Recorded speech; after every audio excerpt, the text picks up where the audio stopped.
The Horrible Gamers podcast may contain content not suitable for all ages. Listener discretion is advised.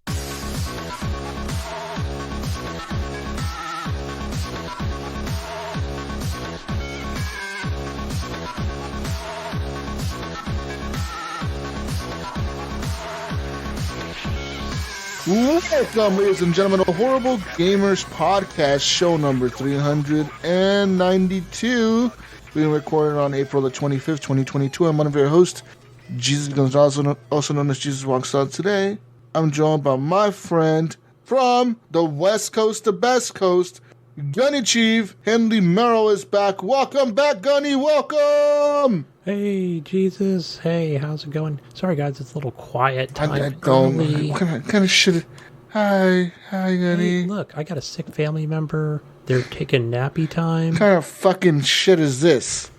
I'm over here screaming. You're over here. Hey, guys. I'll wake them up. Hi, I'm here. I'm here, Evan. Hi. Hello. Good day to you. Don't make me laugh.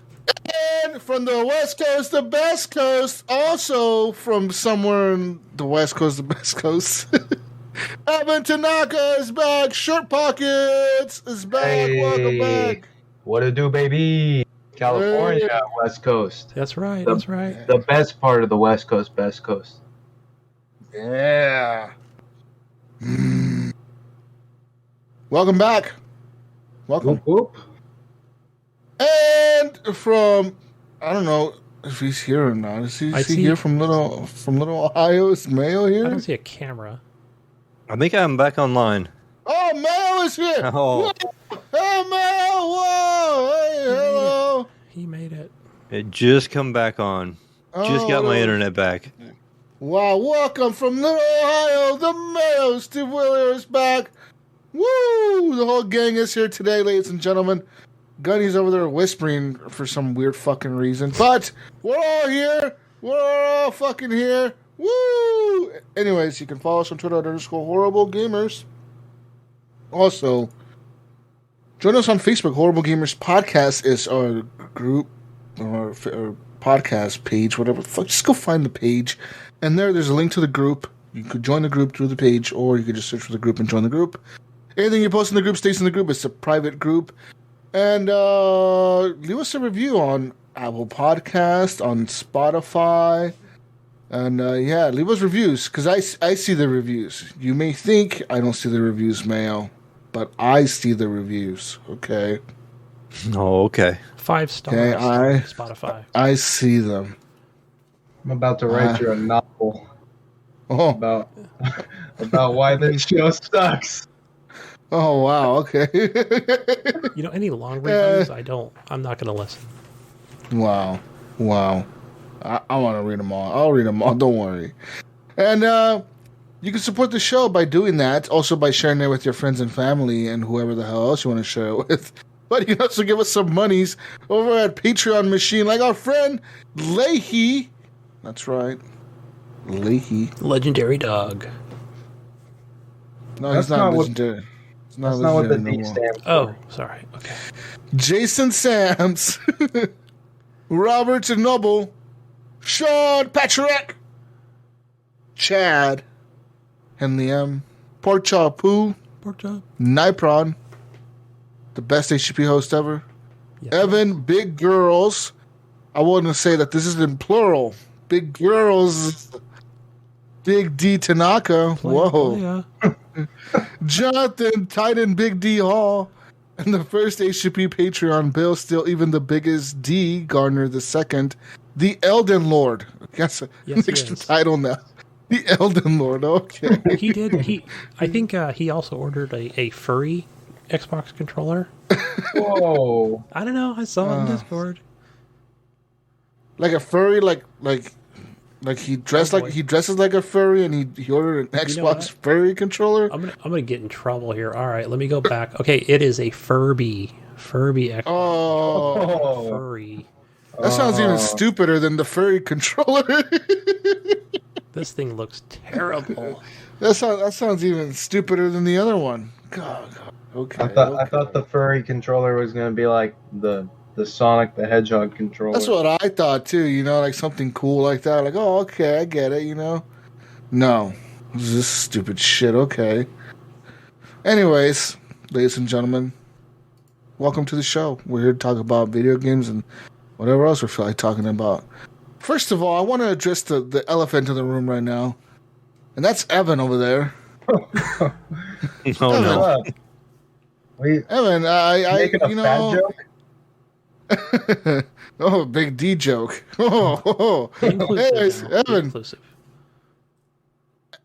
Evan, the other day you left us some show feedback over on the Discord machine, right, Mayo? Oh yes, I do remember that.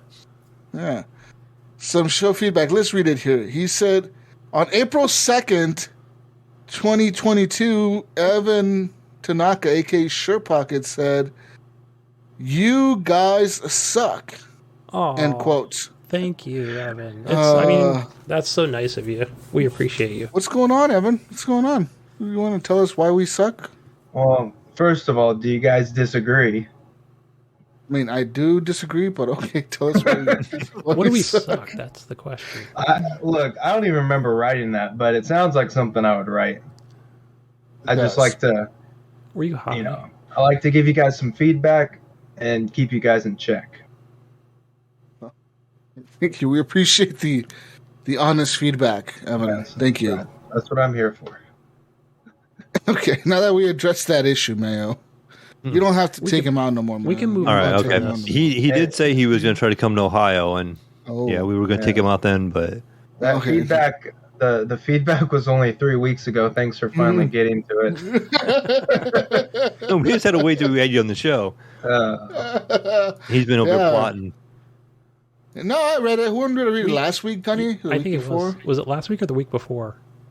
I don't know. I read it. I know I read it, though. I was like, you asshole. These guys suck. We are. Anyways, talk about video games, guys. Shit that I've been playing this week. So I've actually been playing a few things. I want to start off with a little bit of Ready or Not, actually. I've been playing some more Ready or Not. That's the cop SWAT team male...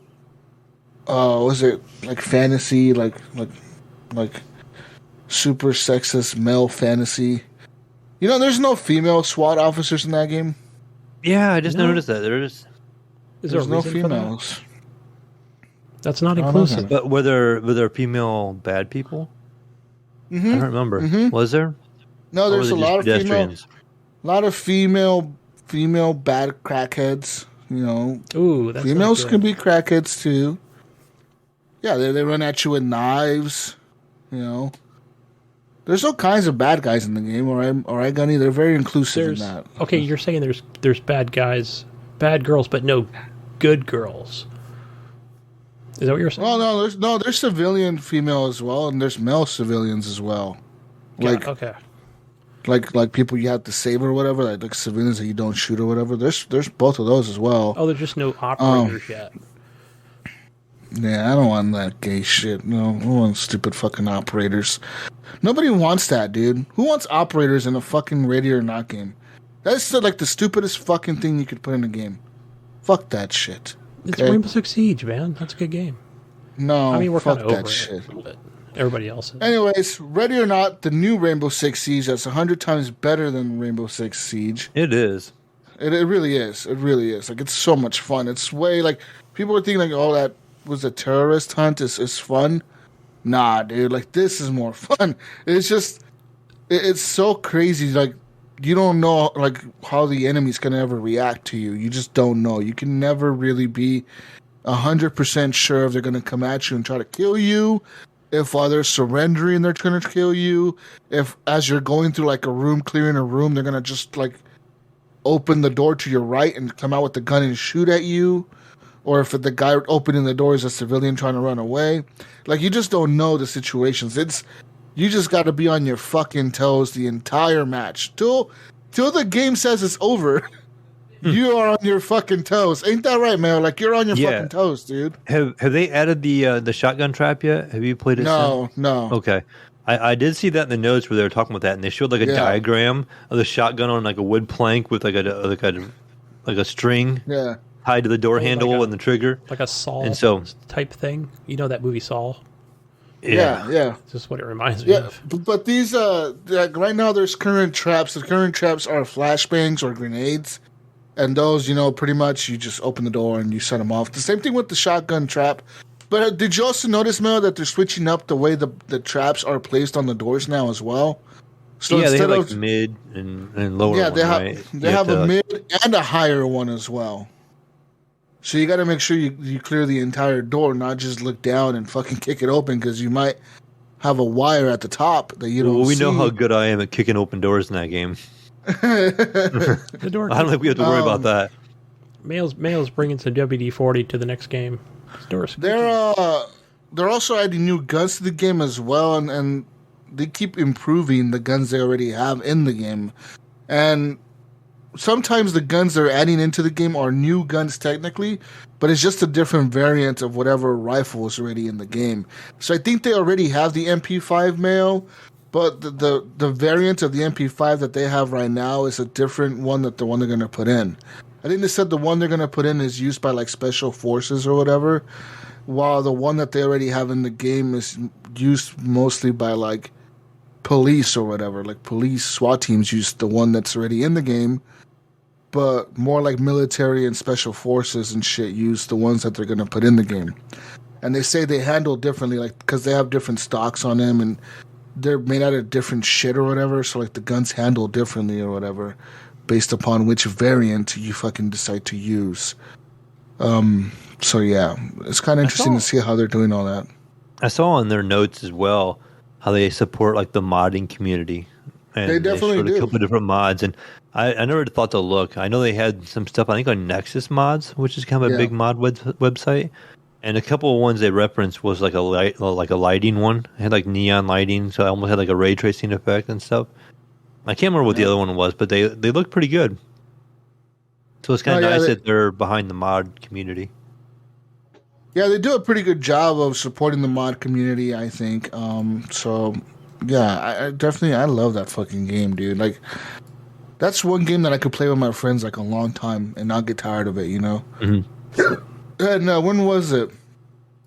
Brink and I were playing it a while back, and we actually found these dudes in a like just in the game, because most people, I want to say like, not all, but most people that play that game have voice chat. Like they use it, not that they don't have it, they just use it, So that's kind of a cool thing about that game. It's rare to see video games that the players use voice chat. It's really rare, especially on PC. Like, it's just not really a thing, But in this game, there's a lot of that. So, me and Brink found a lobby the other day. We were playing with these dudes, and it was just fun, man. We were trying to do the, was it the farm level? The one where it's nighttime, man, where you have to use the night vision goggles and shit. You go to the tunnels in the beginning. Oh, yeah. Yeah. That's a fun one. That's hard. It's possibly the hardest one in the game. I think I've never beat it. Maybe once, but I got like a really bad score on it. So yeah, we were playing that one, and we would keep getting pretty far, and we were like, but every time like something, we would always fuck something up. Like somebody would shoot a civilian right away. The guy around the first corner would always like kill you, or you shot him and he was a civilian. We always fucked something up. You know what I mean? Mm-hmm. So it was fun restarting that and playing that with those dudes. It's so easy to do though, because like you're so on edge. Yeah, all the time. Like you want because the AI does not give you that chance to respond really. So you're just always like trigger happy. So that's like a couple of times I've played, it's just been like, you hesitate, you die.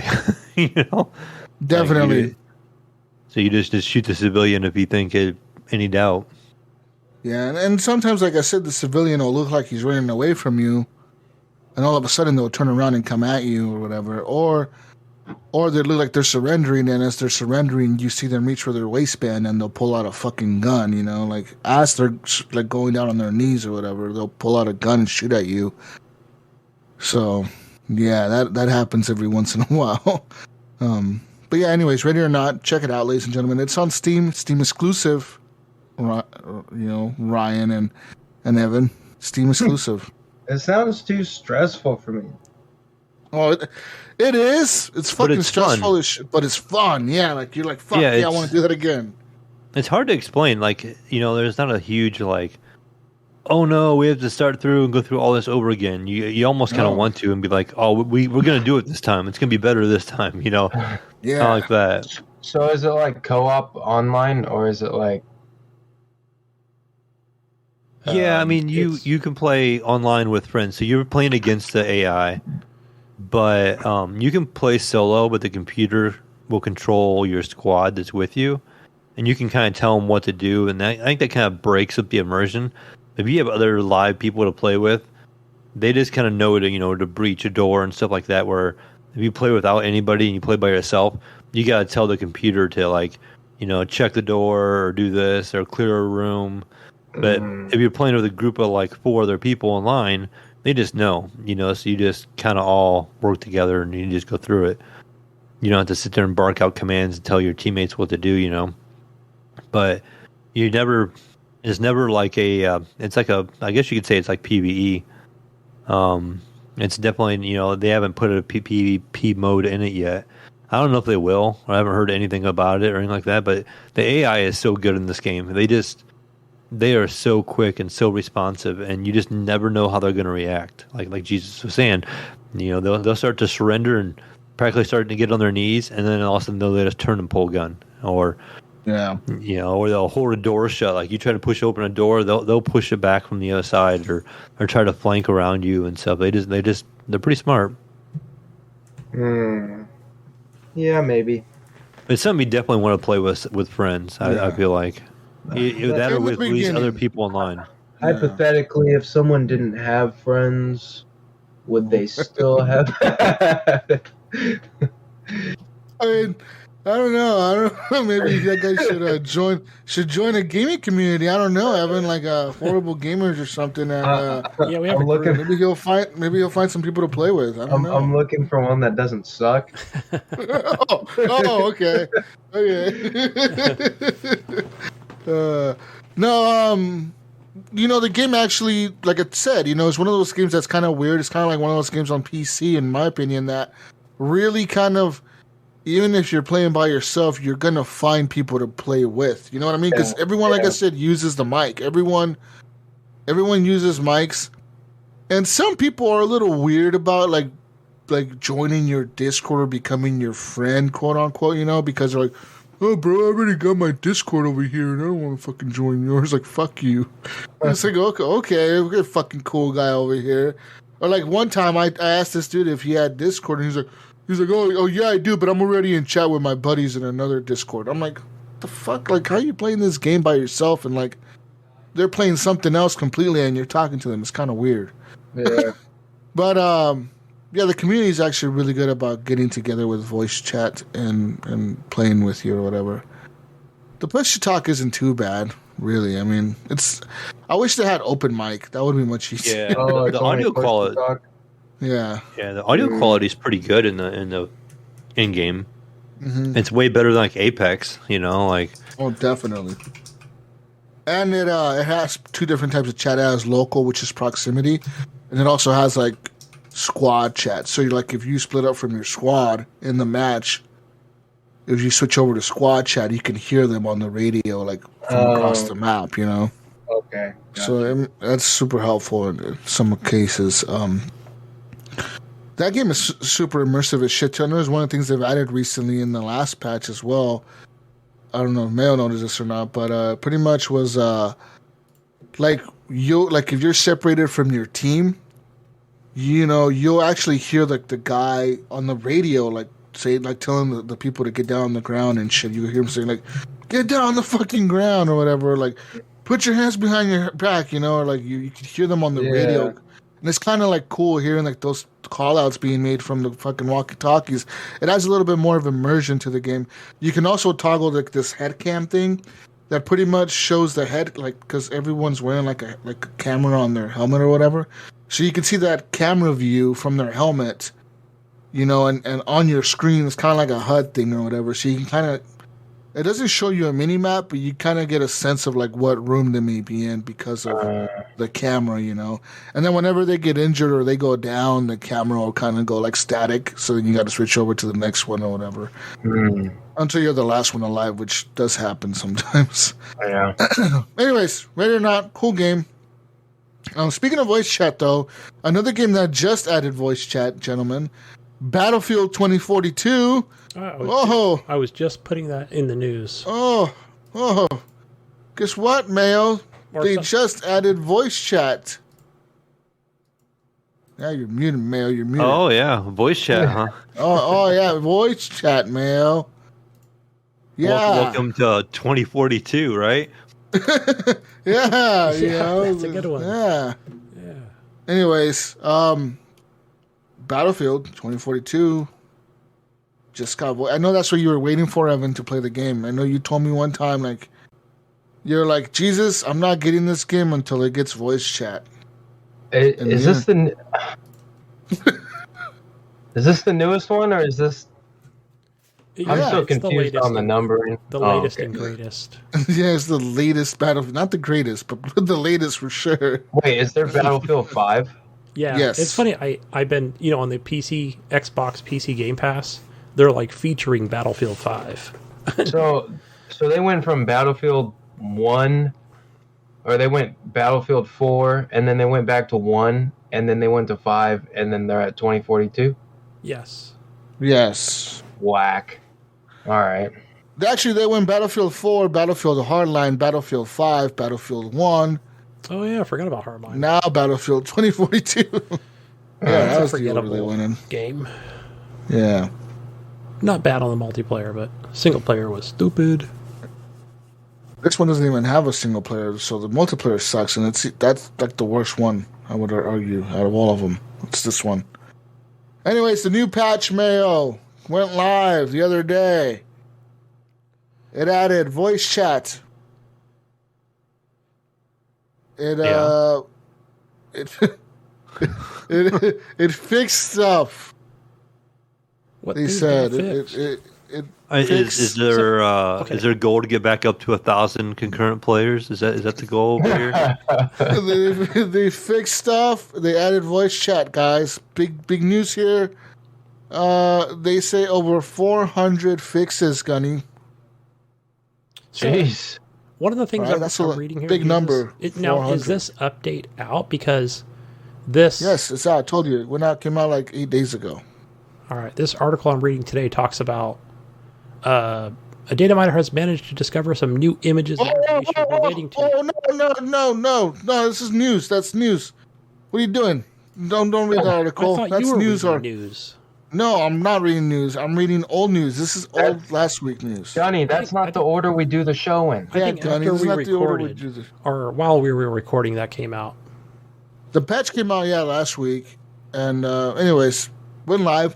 Over 400 fixes. Some of the fixes they say apply to the weapon attachments. So I feel like the weapon attachments were a little bit tweaked better now that they did the update. I feel like they actually do a little bit more of... They have more of a significance, I guess, in choosing what the attachment you want. Because I don't know if you guys remember Battlefield 2042, one of the bigger features of the game was adding this new... forget what the hell they called it. Whatever T system or whatever. Like the plus system or whatever the fuck. Where you can like attach different attachments to the system, and in game you can change your attachments on the fly. You know, like pull up the thing or whatever, and you can like say, I want to switch from a red dot sight to a fucking ACOG scope, and I want to switch from a long barrel fucking to a suppressor or whatever. You know, so you can switch out your attachments really quickly, really fast on the fly in game in a match while you're getting shot at, and it works. And you don't have to wait till you respawn? That's a good feature. No, you don't. It's like in the middle of the match, you just press like in the keyboard it's T, on the gamepad like an Xbox controller would be like the shoulder button, and you press that and it'll bring up your gun, like it'll show your guy holding his gun up, and then it'll show your attachments that you have selected. To like you have to pre-select so many attachments. I think it's like maybe you can select 3 scopes, 3 barrel attachments, 3 like magazine attachments, and like 3 different explosives or underbarrels. Like if you have a shotgun underbarrel or if you have an explosive launcher underbarrel thing or whatever. Yeah. So all the characters are just running around with big ass backpacks. Kind of, but it doesn't really matter. Like those, it doesn't affect your weight or anything like that in the game. It's just purely it's on the fly. That's a cool feature. Being able to switch out your soldiers' gadgets or whatever on the fly. Now you cannot switch out, like say if you have like a rocket launcher, you cannot switch that out on the fly. Like that has to be either one of the specialists has to call in this crate, and this crate drops, and then you can switch out your loadout right there. But even there, you cannot modify the loadout. You can only switch out to another loadout. So if you have a class preset as a medic and you have another one preset as an engineer, you can switch over to that if you need to. You cannot change out. Like if you have an engineer but you don't have a rocket launcher equipped, you cannot in that crate modify that rocket launcher. You have to like die, and then when you're dead, you can switch out your ship, but only then. You know what I mean?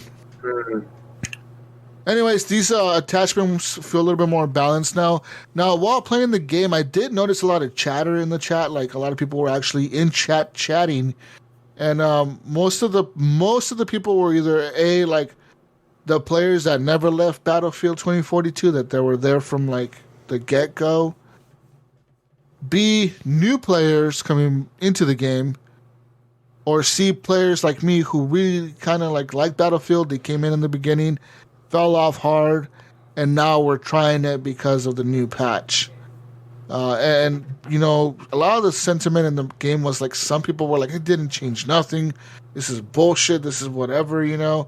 And some players were actually saying, like, you know what? It actually feels a little better now. Like, the game actually, the tweaks that they've made to damages and how damage affects people or whatever, and like, just different things they've changed in that term, because they also did that, right? Like they balanced the game and they changed they did fix a lot of bugs, but they also, I believe they said they changed like how like each bullet or each caliber or whatever type of gun you use affects the damage inflicted upon a player, you know, like it actually kind of matters now, you know, using different types of guns or whatever, which it did before apparently, but not as much. Like the differences weren't that huge between like an assault rifle and a submachine gun, you know, like there wasn't a vast difference, where now it kind of is. Now there's way more of a difference while using an assault rifle than using a submachine gun, you know.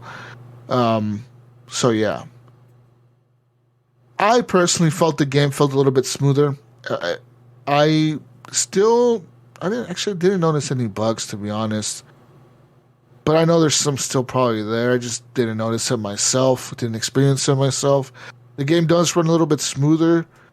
Other than that, I mean, everything's there. The voice chat is enabled in game from the default, and by default it's push to talk. I forget what button it was, and then you can have it open. And on the consoles, you have, I think, the option just to turn it off and on.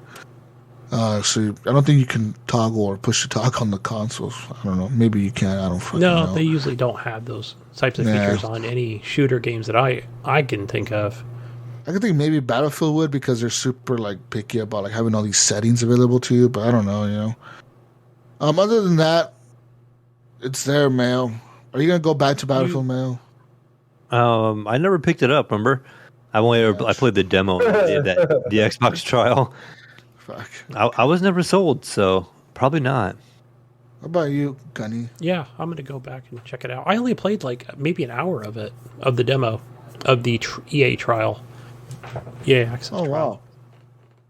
Yeah, I got more than that in. I think the 10 hours, I put maybe 6 hours in it, but... Okay. What about you, Evan? No, I didn't get it. Wow. And nice. I didn't play the trial either. There you go. Try the trial. No. Yeah. No. Yeah. He just said no. Trial, it's free. Yeah, you asshole. It's free. God. Or it's free. This is the most. Access. This is like the most Call of Duty like Battlefield you ever play. And you're a big Call of Duty fan. I'm surprised you're not all over this. You know. Okay, I'll try the trial. There you go. I just read an article, Evan. Call of Duty lost 50 million players this year. 50 million. It's time to jump ship. Oh, yeah, because Vanguard sucked, bro. Vanguard did suck. I'm with you there, Evan. Vanguard sucked, right? I wasn't even going to buy it because I mean, I heard how bad Cold War was, and I was like, nah, I'm not gonna buy Vanguard. But then some of my buddies had bought Vanguard for whatever reason, and I was like, all right. So I played it with them for like 2 days, and then they stopped playing it, and I was like, You drank I got the juice, swindled. didn't you? I did, yeah. And now it's just like a big eyesore on my desktop, just the icon right there staring back at me. And Do you play Warzone? I mean, I feel like, I don't know, that's kind of dying out a little bit, but so I mean, they're always updating that game. I'll play occasionally.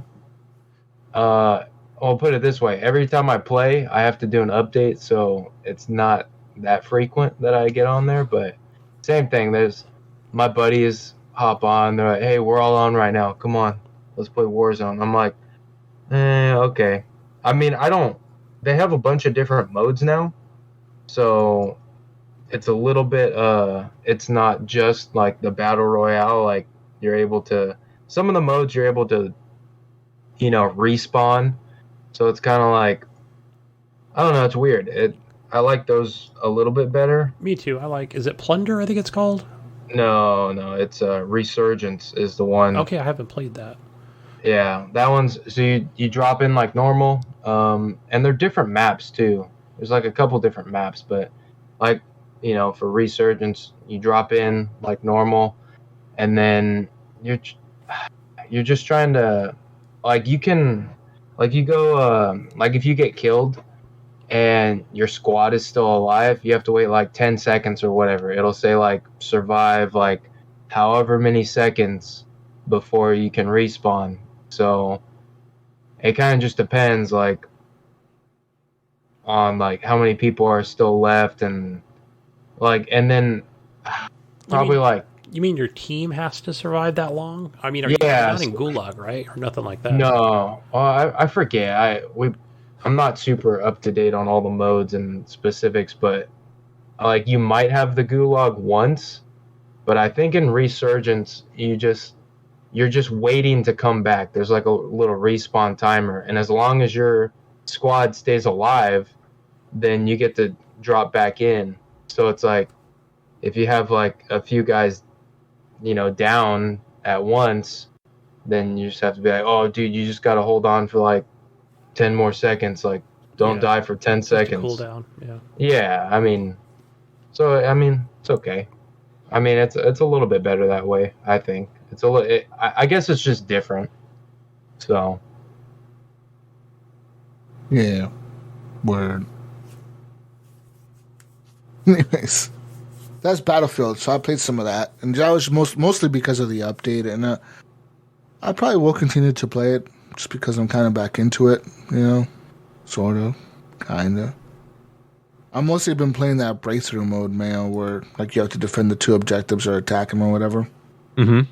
That's all I've been playing because I've noticed that I'm kind of grown away from Conquest, that whole big battle mode where you have different objectives you can capture at any point. I felt like I'm kind of not... I like that mode, but not as much as I used to like it. I don't know what it is. But I like more the objective-based modes where you're, rushing a certain attack point, and you have to defend that attack point. You know what I mean? Well, you've been playing World War III. That's probably why. You probably got a point there. Yeah. I don't know. I feel like there's way more action in those types of modes where, the two teams have to attack the same objectives, because everyone is going there, or at least trying to go there. There's always the guy that's going to be camping in the back with the sniper rifle. But, I mean, most people are going to be trying to go and cap the objectives or defend them. So that's kind of a cool thing. Anyways, besides Battlefield and all that, Gunny is right. I've been playing some World War III now. I actually got Brink to play this now, and I got Mayo playing this. And, fuck, man. World War III is a solid fucking game. For a game that's going to be free to play, this game is fucking really, really, really, really, really good. It has no business being as good as it is if it's going to be a free to play game. And I'm being serious. It's that good. Yeah, it reminds me of Fortnite in a way.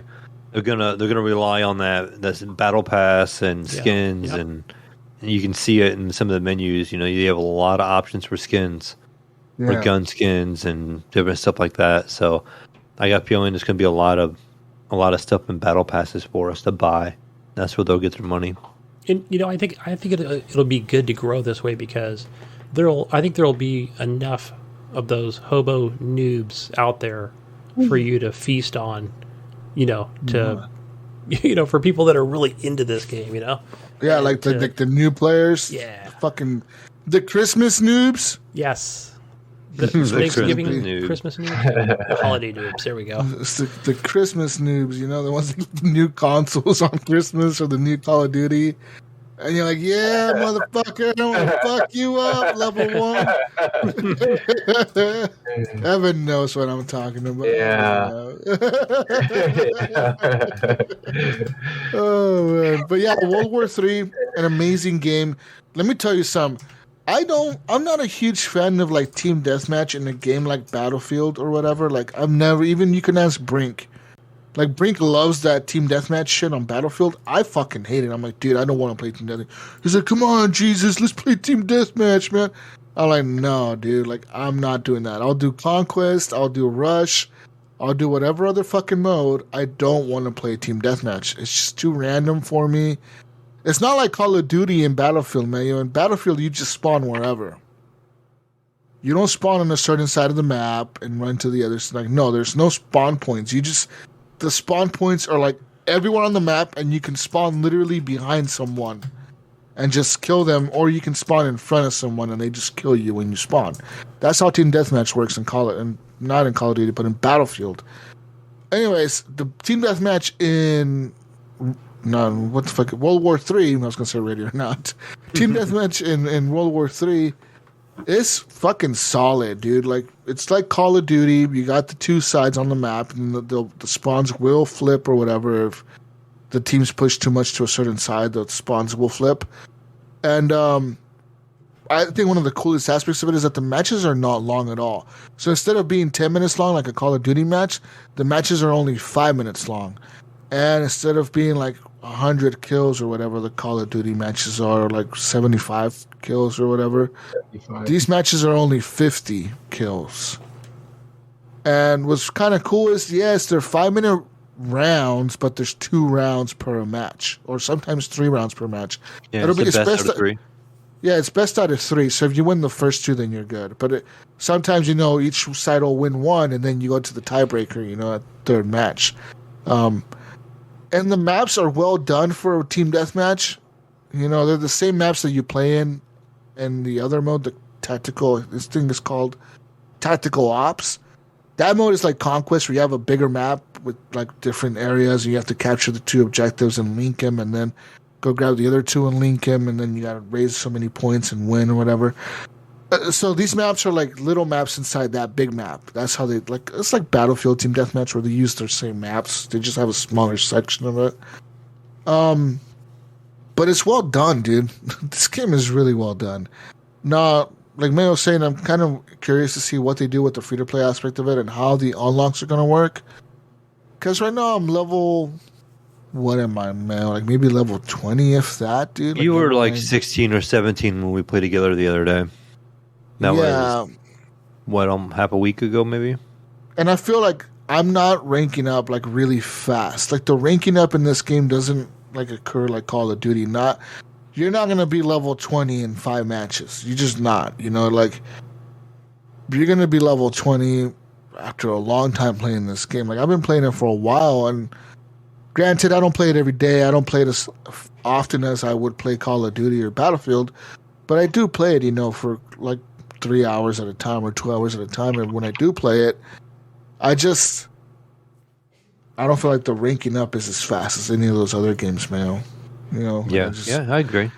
And the unlocks are really based on your rank. Like fucking for like the M4 rifle, you will not get like a sight for it until like that rifle is level 3 or whatever. Like, so they have your personal rank, and they have a weapon rank as well. So each weapon itself has its own rank, and that includes pistols, that includes rifles, that includes each weapon just has its own rank. Like even rocket launchers have a rank. Everything has a rank, and you unlock attachments based on the ranks, and you unlock different types of, I guess I would say, equipment. The higher level you get as well, like personal rank or whatever, that unlocks kill streaks that you can call in, kind of like Homefront. I don't know if you guys remember the Homefront multiplayer where you would raise these battle points, and even if you died, the battle points wouldn't reset.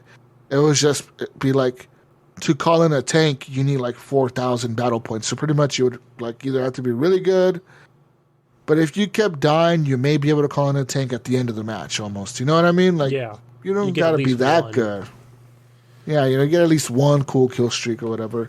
And like in this game, it's just like Homefront once again, where you get battle points or these points to call in these kill streaks based on either like doing anything. You don't even have to kill people, Gunny. You could just run around like as a medic and throw health packs for people. And then even capturing objectives as well. Capturing objectives. Like just helping your team. Yeah, or even like blowing up a UAV in the sky. Like even doing something like that will definitely give you points, and all the kill streaks, I feel like everything is killable. Like I've never ran into like a tank that's unkillable. Like yes, Mayo and I have been pinned down by tanks before, and we can't get around an objective, and we're like tanks aren't like really OP, but if they're in a good spot, they can definitely be OP. Like they can pin down, I want to say, a group of like 10 people even. Yeah, you get suppressed easy. Yeah, if you don't have any anti-tank people in your crew, you have to almost wait till you die and respawn. Yeah. And have somebody come back and take them out. Because go around them. Yeah. It's difficult, man. But, yeah. So, World War III, been playing a little bit of that. That game is fucking really, really, really good. I still don't know when they're going to go free to play, right? I have not heard anything either. Anyways, besides free to play and all that, what else did I play this week? Play a little bit more Chivalry 2. That's that sword game or whatever, almost like Mordhau, where you're like a knight or whatever, and you. Like the other day, I noticed some really funny shit, man. Like I was playing, that game has dismemberment, where like if somebody will swing a sword at your leg, they will cut off your leg if you don't have any leg armor, or like sometimes they'll cut off your head or your arm, because whatever. But I noticed the other day, like if somebody's head gets cut off, you can pick that person's head up and use it as a weapon. Wow, oh, nice. So you're gonna run around with like somebody's fucking head and throw it at somebody, or punch somebody in the like. You can hit somebody with the head, or you can throw it at them. It's fucking hilarious. I was like picking up body parts, because I don't know what happened near that area, but like maybe a catapult dropped there or something. But there's just a lot of body parts everywhere. I'm like, what the fuck's up with Jeffrey Dahmer was playing? Dude, I guess, man. Yeah, like somebody was over there just cutting bodies up and shit. Anyways, I was just picking up body parts and throwing them at the fucking enemy, and it does do damage. Like, yes, they will take damage from like getting hit in the head by a fucking body part. It's fucking hilarious. Just slapping people in the face with some arms. Yeah, that game is really fun though, man. Like, I really wish more people that I actually knew that game actually had that game, because that game is really fun. Like, if you get into it, like I do sometimes, like. You feel like a total badass just fucking people up, dude. Like you could just literally by yourself take out like 10 dudes. If you get like on a roll, where you're just focused and shit, it's just you're parrying people, you're like fucking using your shield to block the people trying to swing from behind you, and you're doing all kinds of cool shit, fighting all these people at once. It's almost like a fucking what's that movie, man? Think of like a cool movie like that. It's almost like motherfucking Braveheart or fucking 300, Patriot. 300 for Evan. Evan don't know what that is. Yeah, you're like a badass Spartan out there just fucking people up, by yourself and shit. Just like, fuck yeah. Or like you could use and then they got different weapons as well. They got spears, they got like just different shit. And even they got like a backup weapon. You can even have like a dagger with you or whatever, So it's a really cool game. I really like Chivalry. It's just, I really don't know what the player count is in that game, but I've never seemed to not find a match. Like, I've always, every time I go to Quick Play or whatever, like, it finds a match for me. So, it's kind of interesting, you know what I mean, Mel? Like, I don't know really what the player count is on that. It doesn't show you anywhere on the screen? No, no. The player matches could be either 60 players or 40 players. I just mean, like, what's the player count in terms of like how many people are playing it daily or whatever, you know? Yeah, the concurrent players. Yeah. Because this game is not even on Steam yet, dude. Is it still on Epic? It's an Epic exclusive still. Yeah, like because I thought still it was get the emails for playtest betas. What? That's weird that it's not on. Every 2 weeks, Steam I'll yet. get a playtest beta invite. What the fuck? That's so weird. Why do you think it's taking so long to come to Steam, Mayo? No, That's weird because, like Gunny was saying, Epic could probably be an Epic thing, but it is. It's definitely an Epic thing. They do that with, I don't know if it's 2K games. No, not 2K, but they do it with, all the Borderlands games, Tiny Tina's Wonderland.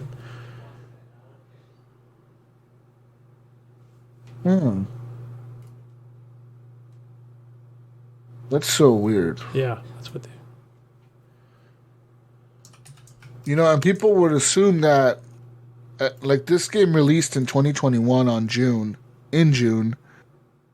and they're saying that everyone thought that the game would release on Steam a year later because it would be a 12-month exclusive, but it's been 2 years almost, and the game's not out yet on Steam, you know, so that's really bizarre. see, it came out in 21 or 20. 21. That was last year, right? Last June, then. Was it last June? Yeah, okay, then it was last June. Then it's going to come out this year, maybe. Yeah, so maybe hopefully this June. Yeah. Because I think isn't the first one on Steam? Yeah, it is. Yeah, I wouldn't see why the second one wouldn't be then. Yeah, the first one was, but the first one is old, man. The first one came out like back when Epic wasn't even like a store thing. It was I remember having it. 2011 or something. 2012 is when it came out. But yeah, anyways, playing that game made me re-download more. How I just haven't launched it yet, but I did re-download it. Maybe I'll play a little bit of that. Who knows? Besides that, Gunny, I'm almost done. Jeez. At least you're playing some good games out here. Fucking Jesus over here playing all the fucking games. Evan's over there like, what the fuck, Jesus? You never play nothing. The time I come on, you got like 50 games to list. I've been playing some, what's that game on Xbox? Frostpunk. On my Xbox, man. Uh-huh. How you liking it on the Xbox? Jesus, it's also on the PC Game Pass as well. It is. And I have it on Steam. Like, I actually have the entire game on Steam. I have it on both as well. Whereas if I don't know if I download it on the Xbox app on the PC, I don't think it will let me access my DLC from Steam. Maybe it would. I don't know, but no, it's completely separate. Yeah, I don't want to buy all that again. Like, I already have all the DLC and shit. So on the PC at least. Via the Xbox though, I am playing it through the magic of the cloud. Oh, the old cloud gaming. That's right, motherfucker. You.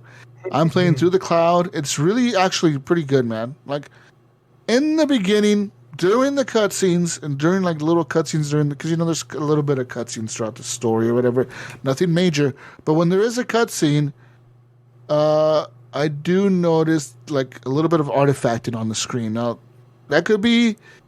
I'm assuming that's just because of the rendering, or like it's just not doing it fast enough, or something. Where there's a lot of artifacting. A lot of little squares on the screen, little squares, you could see the little squares around like the characters or around the automaton or whatever. Because one of the cutscenes you get is when you get the automaton and you send it back to your city and it arrives and it's walking over the top of the cliff or whatever and all the people are looking up at it. Like that big spider looking robot thing. Like during that cutscene, I noticed a lot of artifacting. And I was like, like what's going on here? Like why is it doing this? And I was like, man, it's probably not the game itself on the Xbox. It's probably just the cloud streaming. I'm pretty sure if I downloaded the game on the Xbox, I would probably have a clean cutscene, where it would just look normal, Yeah, because it's probably changing too. Where it's it's supposed to be 60 FPS or, but whatever, maybe with the cloud, it's. So why are you playing it on the cloud versus actually downloading it? I'm just being lazy. Like one of the things that I do when I game on my Xbox, really, Evan, is the way I'm gaming on my Series S. And now, this could probably most likely have to do with the fact that it has limited memory or whatever. Like, it has so much storage, you know. Like, I only have like 300 gigs to play with or 200 gigs to play with. That could be the reason that I'm doing this subconsciously, but I'm also doing it because I like to get on there. I launch my Xbox. I pretty much don't even go to my game library. I go to like Game Pass right away, launch Game Pass, and right away I just have an access to like a library of games, you know, that are able to play from the cloud. You know, like I click on the cloud gaming and it's just like, boom, dude, here's like a list of 50 games. Pick one. Like, which one you want to play right now? Go ahead, choose anything. Like, we don't give a fuck. And that's kind of a cool thing, you know, like, because like I said, you know, before Frostpunk, I was playing City Skylines, and the same thing. I was playing through the cloud, and all my saves were synced up from like years ago, like Mayo, like from like 2017 or whatever, 2018. I had saves synced up from then to the cloud, you know. So it all just works. Is your Series S hardwired, or are you using Wi-Fi? No, actually, I am using Wi-Fi. What the fuck? Yeah, the cloud gaming is working. Like it. You guys may think I'm full of shit, and it could be that I have really good internet. Because I'm not gonna lie, my internet is really good. I would say, is better than the average user would have. Now, I'm assuming that most of our listeners, and probably you, Evan, have better than most of what the average user would have. Because I would argue, right, Gunny and Mayo, that any other boomers out there that you may know that are non-gamers or whatever, they're men. They watch football and drink beer on Sunday. They don't play them sissy games. All right, those guys. Those are for kids. Yeah, and them little boy playing them Fortnite. What you gonna do, boy? You gonna dance? You gonna dance like them Fortnite dancers? Anyways, those guys, right? Those guys are fucking. They probably don't give a fuck. They probably have like what, 25 men? You know what I mean? Like, I think the standard around here, like I see like regular TV commercials and everything, like the general public, I would say probably have around 100 meg down or 200 meg. Where, you know, we can get all the way down to, you know, up to a gig down, you know, but it seems like most of your standard packages they advertise around here are 1 to 200 meg. So, what about you? All right. Yeah, I forgot what it was. Do you remember what it was, Mayo, when I did the test? I thought you were like 500 meg or something like that, or 500 or 700. In my opinion, that's good internet. In my opinion, anything lower than that. Well, if you remember, not that I good. got the new router. They updated everything. They put in a new cable. The neighbors weren't stealing it anymore. Yeah, the neighbors. The fucking AT&T guy came over and took my Comcast and gave it to the neighbor. That's the way to do it. Jerk. No, it's all. I mean, it's all up and running really good. It's been fast. You know, besides when what's the name of that company that does the fiber? You know, they come out and do updates. But no, other than that, it's been really good. Like, no complaints. It's pretty cool. Yeah, but and what I'm saying though, you know, you have 500 down, but what does the average person around you have? What is like your neighbor that doesn't game? What the fuck do they have? They probably have like what, 100 down, maybe 50 down. No, I think we're probably all on the same thing. I think because everybody. You know how Comcast did it where they just said, all right, unlimited is this much, $50 or whatever it is, $50 a month. So everybody probably went with the same thing, but I doubt they're using all of that, you know? You are using it for gaming. Yeah, I guess. But yeah, I'm using it to the cloud. And it's working. Cloud gaming works, guys. I would say, too, it probably works well. I haven't tried it since and updating. Do you have a data cap, Jesus? Because that'd probably be the thing that could hurt. You know, no, I don't. No. I don't have a data cap as well, but if you do have a data cap, and then that could fuck you up. Yeah, because that could be a lot of data you're using. You know, I don't know. It'll be more than streaming a movie. What I should do is because I could track my data usage. What I should do is I should just monitor how much data that console is using. And launch cloud gaming and see how much it spikes, you know, and how much data it's using when it's on in cloud gaming. Because you're probably right. Because what was Stadia's usage? There was somebody I think Stadia was able to actually calculate how much you were using in terms of data. and they right, said it was pretty high. I remember they're like, yeah, for like 1 hour of gaming, you were streaming like a bunch of gigs. Jesus, a lot. You remember? I think it was a couple years ago. It might have been before the health crisis, a little bit before. But remember when Comcast came out and said, "Hey, look, check this out. So this is what we're doing. We're whatever it was. I think it was $38 a month, or you can get this unlimited thing for $49 a month." Right? Remember they kind of changed their service, and I think that's when we both went unlimited at that time. No, I just called him and I was fucking cussing him. Oh, you motherfuckers! Yeah. And they're like, oh, we have an unlimited package we can offer you. We don't really offer it to people, but we have it. I'm like, what the fuck, dude? You could have told me this, right? Yeah, of course. Yeah. So they rather charge you the $300 extra a month they could charge you instead of charging you the extra $50. Yeah, it was very. Well, it was like kind of like, oh, by the way, definitely. But I saw it; it actually popped up on my screen, my computer screen. I was like, what the that's hell? weird. It was a weird thing where it's like, hey, look, you're gonna go over your data. Here's your Stadia usage. Okay, so if you're streaming at 720p on Stadia, you're using 4.5 gigabyte per hour. Damn. If you stream 1080p, you're using 12.6 gigabyte per hour. And if you're streaming in 4K with the Stadia Pro, you're using up to 20 gigabyte per hour. Damn. So say most people would be streaming at 12.6, right? Yeah, I would say And the say you're 1080p streaming- would be 12.6 per hour. Say you're doing that for, we'll say 2 hours. And then you do that 7 days a week. So just in gaming at that, and just 2 hours a day, which most people don't do that. They do more sometimes. You're looking at about 300 You would be some hour? using, Or 300 some gig? you would be using 700 gigs a month. Oh, wow. Damn. That's most data caps are I think it's 1,000 gigs, right? So yeah, 1 terabyte of data. So you would use just 700 gigabytes or gigs or whatever just on your fucking gaming for 2 hours a day, 7 days a week. Now that's not counting like your cell phone using whatever Wi-Fi it's Your using. Netflix if it's connected. or Your Netflix, which is also taking up a bit of data if you're streaming in 4K. All that other shit. And this is not gaming in 4K. This is gaming in 1080p, at 2 hours a day. So you could actually be gaming in 4K and be using well over your data cap at the end of the month. You know what I mean? You would be way up there, dude. So yeah, that's insane.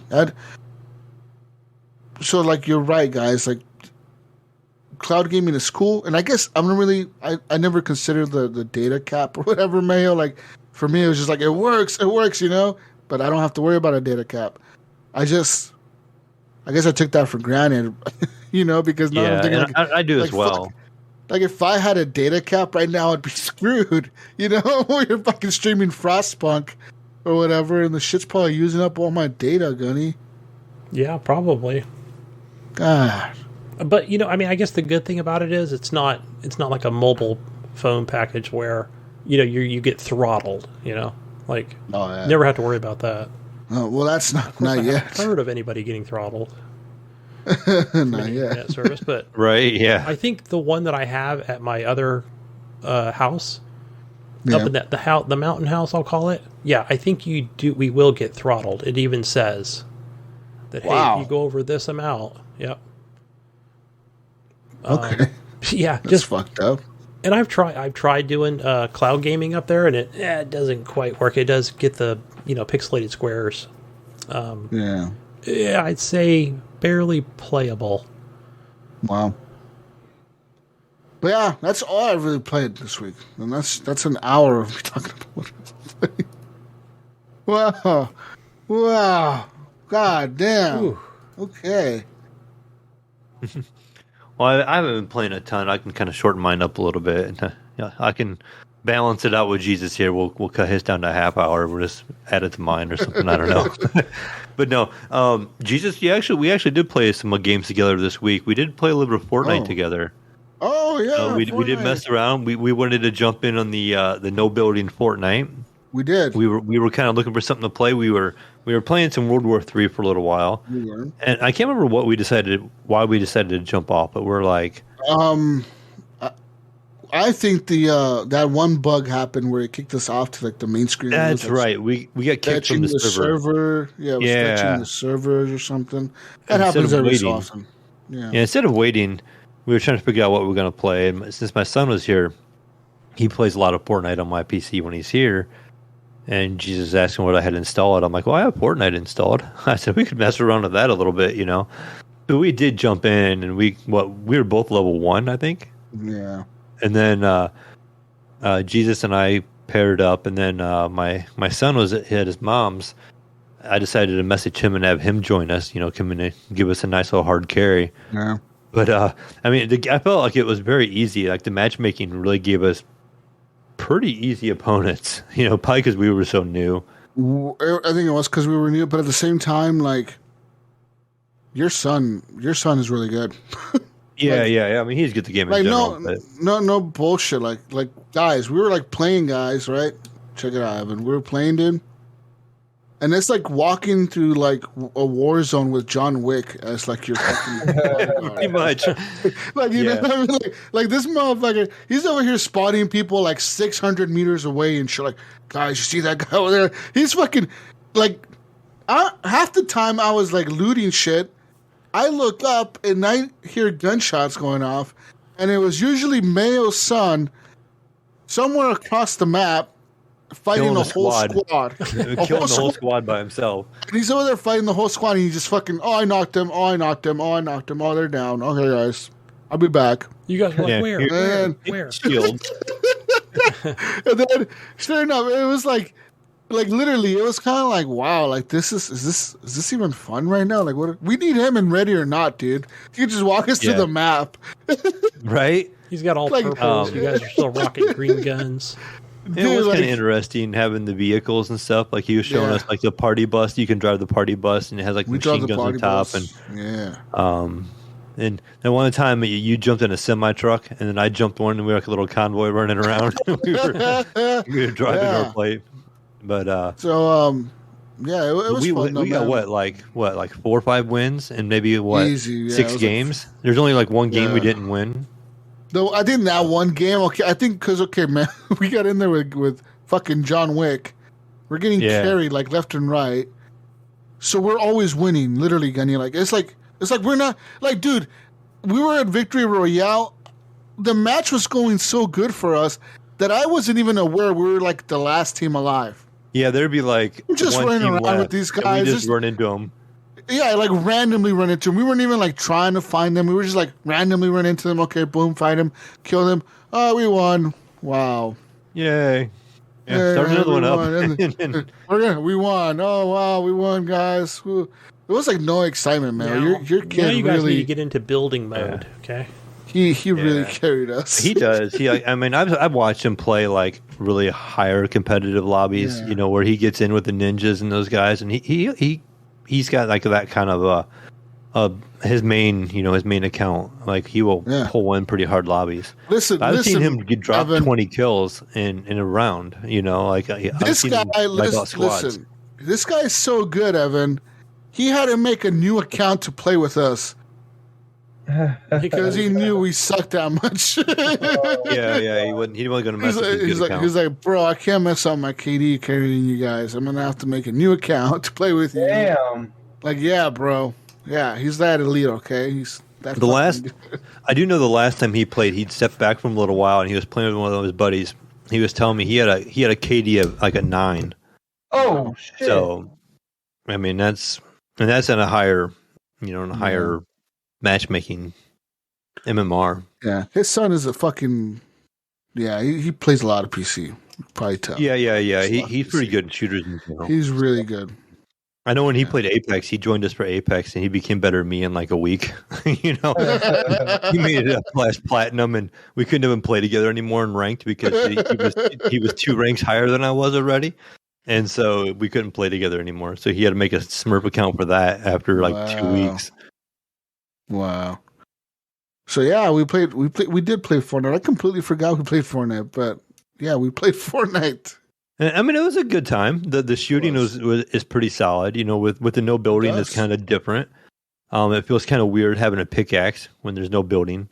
You know, you can grab materials, you can still break through walls or shoot down buildings or whatever. And there's so many just weird things in that game. You know, like it has the cannons that are kind of mounted at random places. There's like these floating and, you know, like hot air balloon areas you can land in.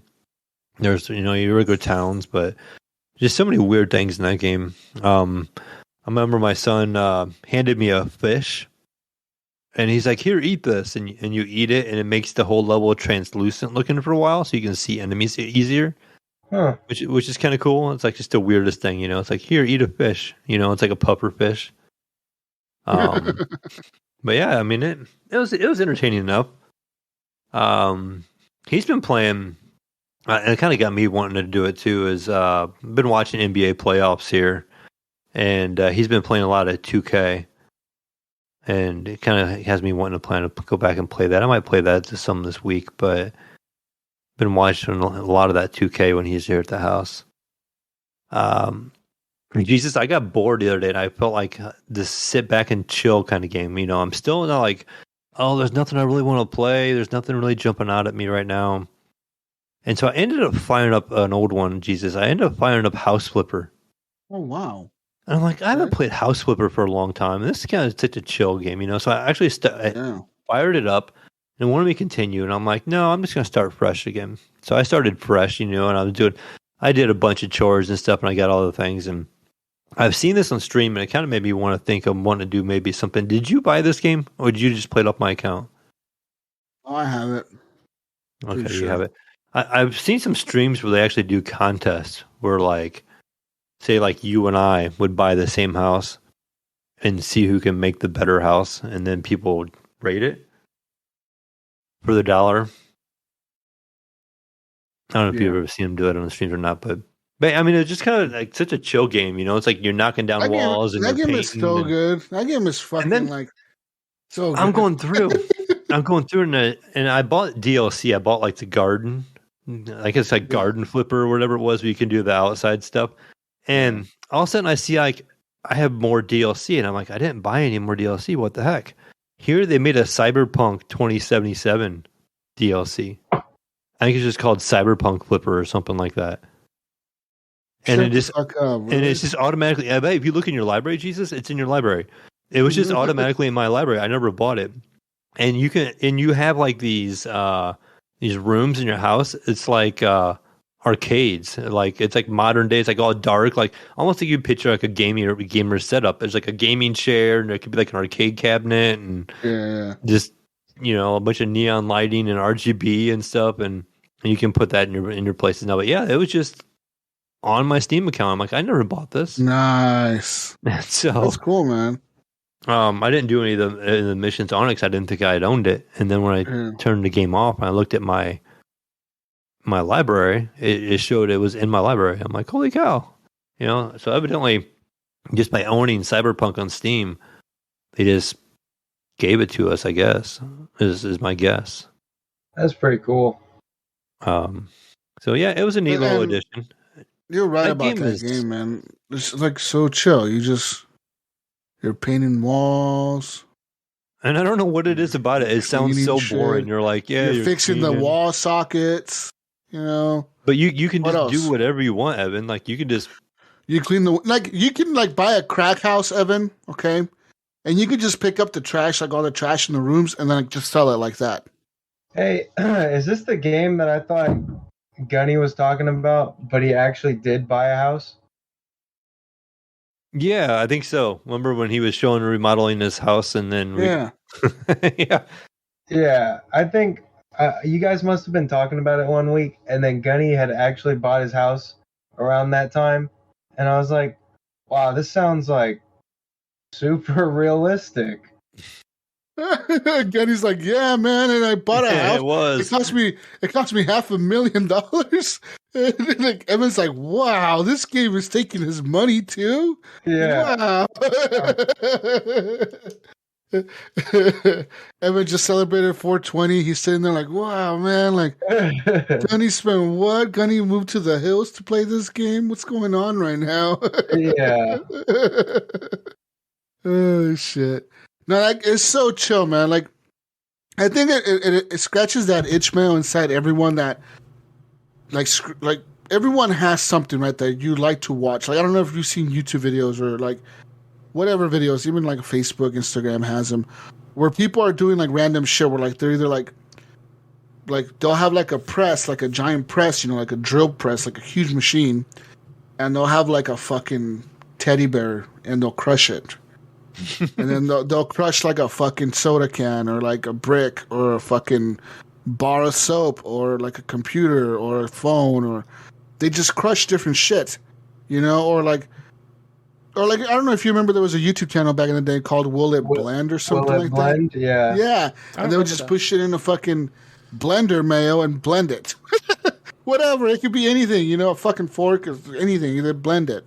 And I think this scratches that itch. You know, like everyone has something that they're willing to watch without really realizing you're sitting there watching it for so long, you know? Mm-hmm. And you're just watching it and watching it and watching it, and you're like, whoa. Like almost like what TikTok does. But everyone has an itch, and I feel like this game does a really good job of scratching that itch for me. Somehow. Yeah, I don't know. I put a couple hours in it and didn't even realize it, like you were saying. Okay, next thing I know, I'm just going, oh, this would be kind of neat, like tearing down a wall. And I'm like, okay, I want to open it up. Well, I want to put this kind of ceramic tile on the floor, you know. And I'm like, you pull up a tablet and you're looking at all the different tile, and you're like, oh, it's like going to Home Depot. And then you're trying to not go over your budget. You're like, okay, I want to make money on this house. So right, I just bought this house for $80,000. I don't want to spend much more. And then it gives you little people on the side. They're saying, I want a house with a hot tub, or I want a house with a sun, you know. Yeah, I want a house that has a big window in the front living room. And so you're like, fuck it. I'm just going to put a big hole in the wall and put a window in there. Make a big window right here. Yeah, we're gonna give them what they want, Evan. Yeah. See, I'd be over there. I'd be over there like, you want that house in Compton with bullet holes in it? Yeah, take that. Yeah. I don't know how much this game is updated, but one of the missions I did earlier, it was like just clean this house. You know, like how the cleaning is. Like you have there's like cobwebs and dirt on the floor and on the walls. Yeah, and like the windows are dusty. You got to spray them, and then you got to squeeze them. And it was a college student house. I'm like, okay, I'll go clean it, right? So you go there, and there's like bottles everywhere, and a lot of the trash is like you just click on one item, and it just like all of it would disappear, kind of in a group. With this, you had to click on each individual bottle, and they're just all across the counters, on the floor. It's everywhere. But this place had like 10 rooms in it. It was huge, and every room was just completely trashed and destroyed. I mean, it was like chairs were flipped over, and the floors were dirty, and there's beer bottles everywhere. And you have to go through this whole entire place and like pick up the chairs and move them right and clean, and it was crazy. I was like, this ended up being way more work than I thought it would be. But and the game is really good. It's so good. Buy a house flipper, Evan. You'll like it. Okay. I think it's $25 on Steam. You might be able to find it like somewhere else cheaper though. Yeah, the CD keys or something like that, maybe. Let me look it up. But it is kind of crazy addictive. It's look, really on CD keys, I found it for like $9 or something. Oh, house. Make sure it's North American region. This one says region worldwide. Okay, yeah, that's a good buy. I like to buy those. Yeah. Those codes always work. They do, and even if they don't, they'll just refund you. But buy with PayPal, you'll get your refund. Yeah. You know what I mean? What a trip. But it is a surprisingly addictive game. Like, if you've never played it, definitely give it a shot, because it sounds weird, but it is. It's good. Then, Jesus, I've been doing a lot of car stuff the last 2 weeks. Been doing a couple car shows, car meets, and stuff like that. It got me back in the mood to play in Forza, so I re-downloaded Forza 5, jumped back in that game for a little while. It's still typical Forza. Jumped in, bought a bunch of cars, played around with that for a while, unlocked some more races. There's a couple of events, and I like doing the street races in that game. I don't really care for the off-road stuff as well. And so I pretty much just been hunting those down and doing those, but I'd ran out of them for a while, and I must have inadvertently found where I needed to unlock more. So now my map is covered in these street races, so it's kind of got me going back into it and playing those. I just got done beating like a Goliath one. It took like almost 20 minutes, 25 minutes. Yeah. Those are cool. I like those street Oh, race those are ones- Goliaths. They're long, Yeah. but man, if you... Yeah, they're across the map almost. Yeah, I think it just went on the outside edge of the map, I think. Yeah. But that game I just forgot how good it looks, too. Like, that game does such a good job of the interior of the cars and making them cars look good and just the environments. Dude. On When PC, it's kind of that rainy. game was incredible. Yeah, I was playing it on my PC, actually, on my 240 hertz screen. So I was playing at a higher res, and the game was running on ultra. And it just looks and plays really smooth. Like, earlier when the game first came out, I had some complaints about it. Like, I had some hiccups, but they seem to have gotten all that ironed out, and the game is really smooth now. So, but I'm thinking there was something else I played. I guess I did play some Ready or Not a little bit by myself. I just kind of messing around with it, just trying to learn the maps a little bit. But it was pretty short lived, and then I just jumped on and went back to World War III and tried leveling that up. And I messaged you and Gunny about, evidently I was on the public test Oh, yeah. server or something. And I didn't even realize it. Like, I guess maybe when I downloaded it, I had already been a member of the public test on the game. So when I bought it, it made a separate game in my Steam library. So when I downloaded it, I downloaded just the public test one automatically, thinking that was the new one I bought. And then the new one is actually right above it. So here, this whole time I was playing like the public test one, which I didn't really notice the big difference. Everything carried over. Like, There wasn't a difference, I don't think, Mel, because think the whole time you've been playing with me, we've been playing the regular version.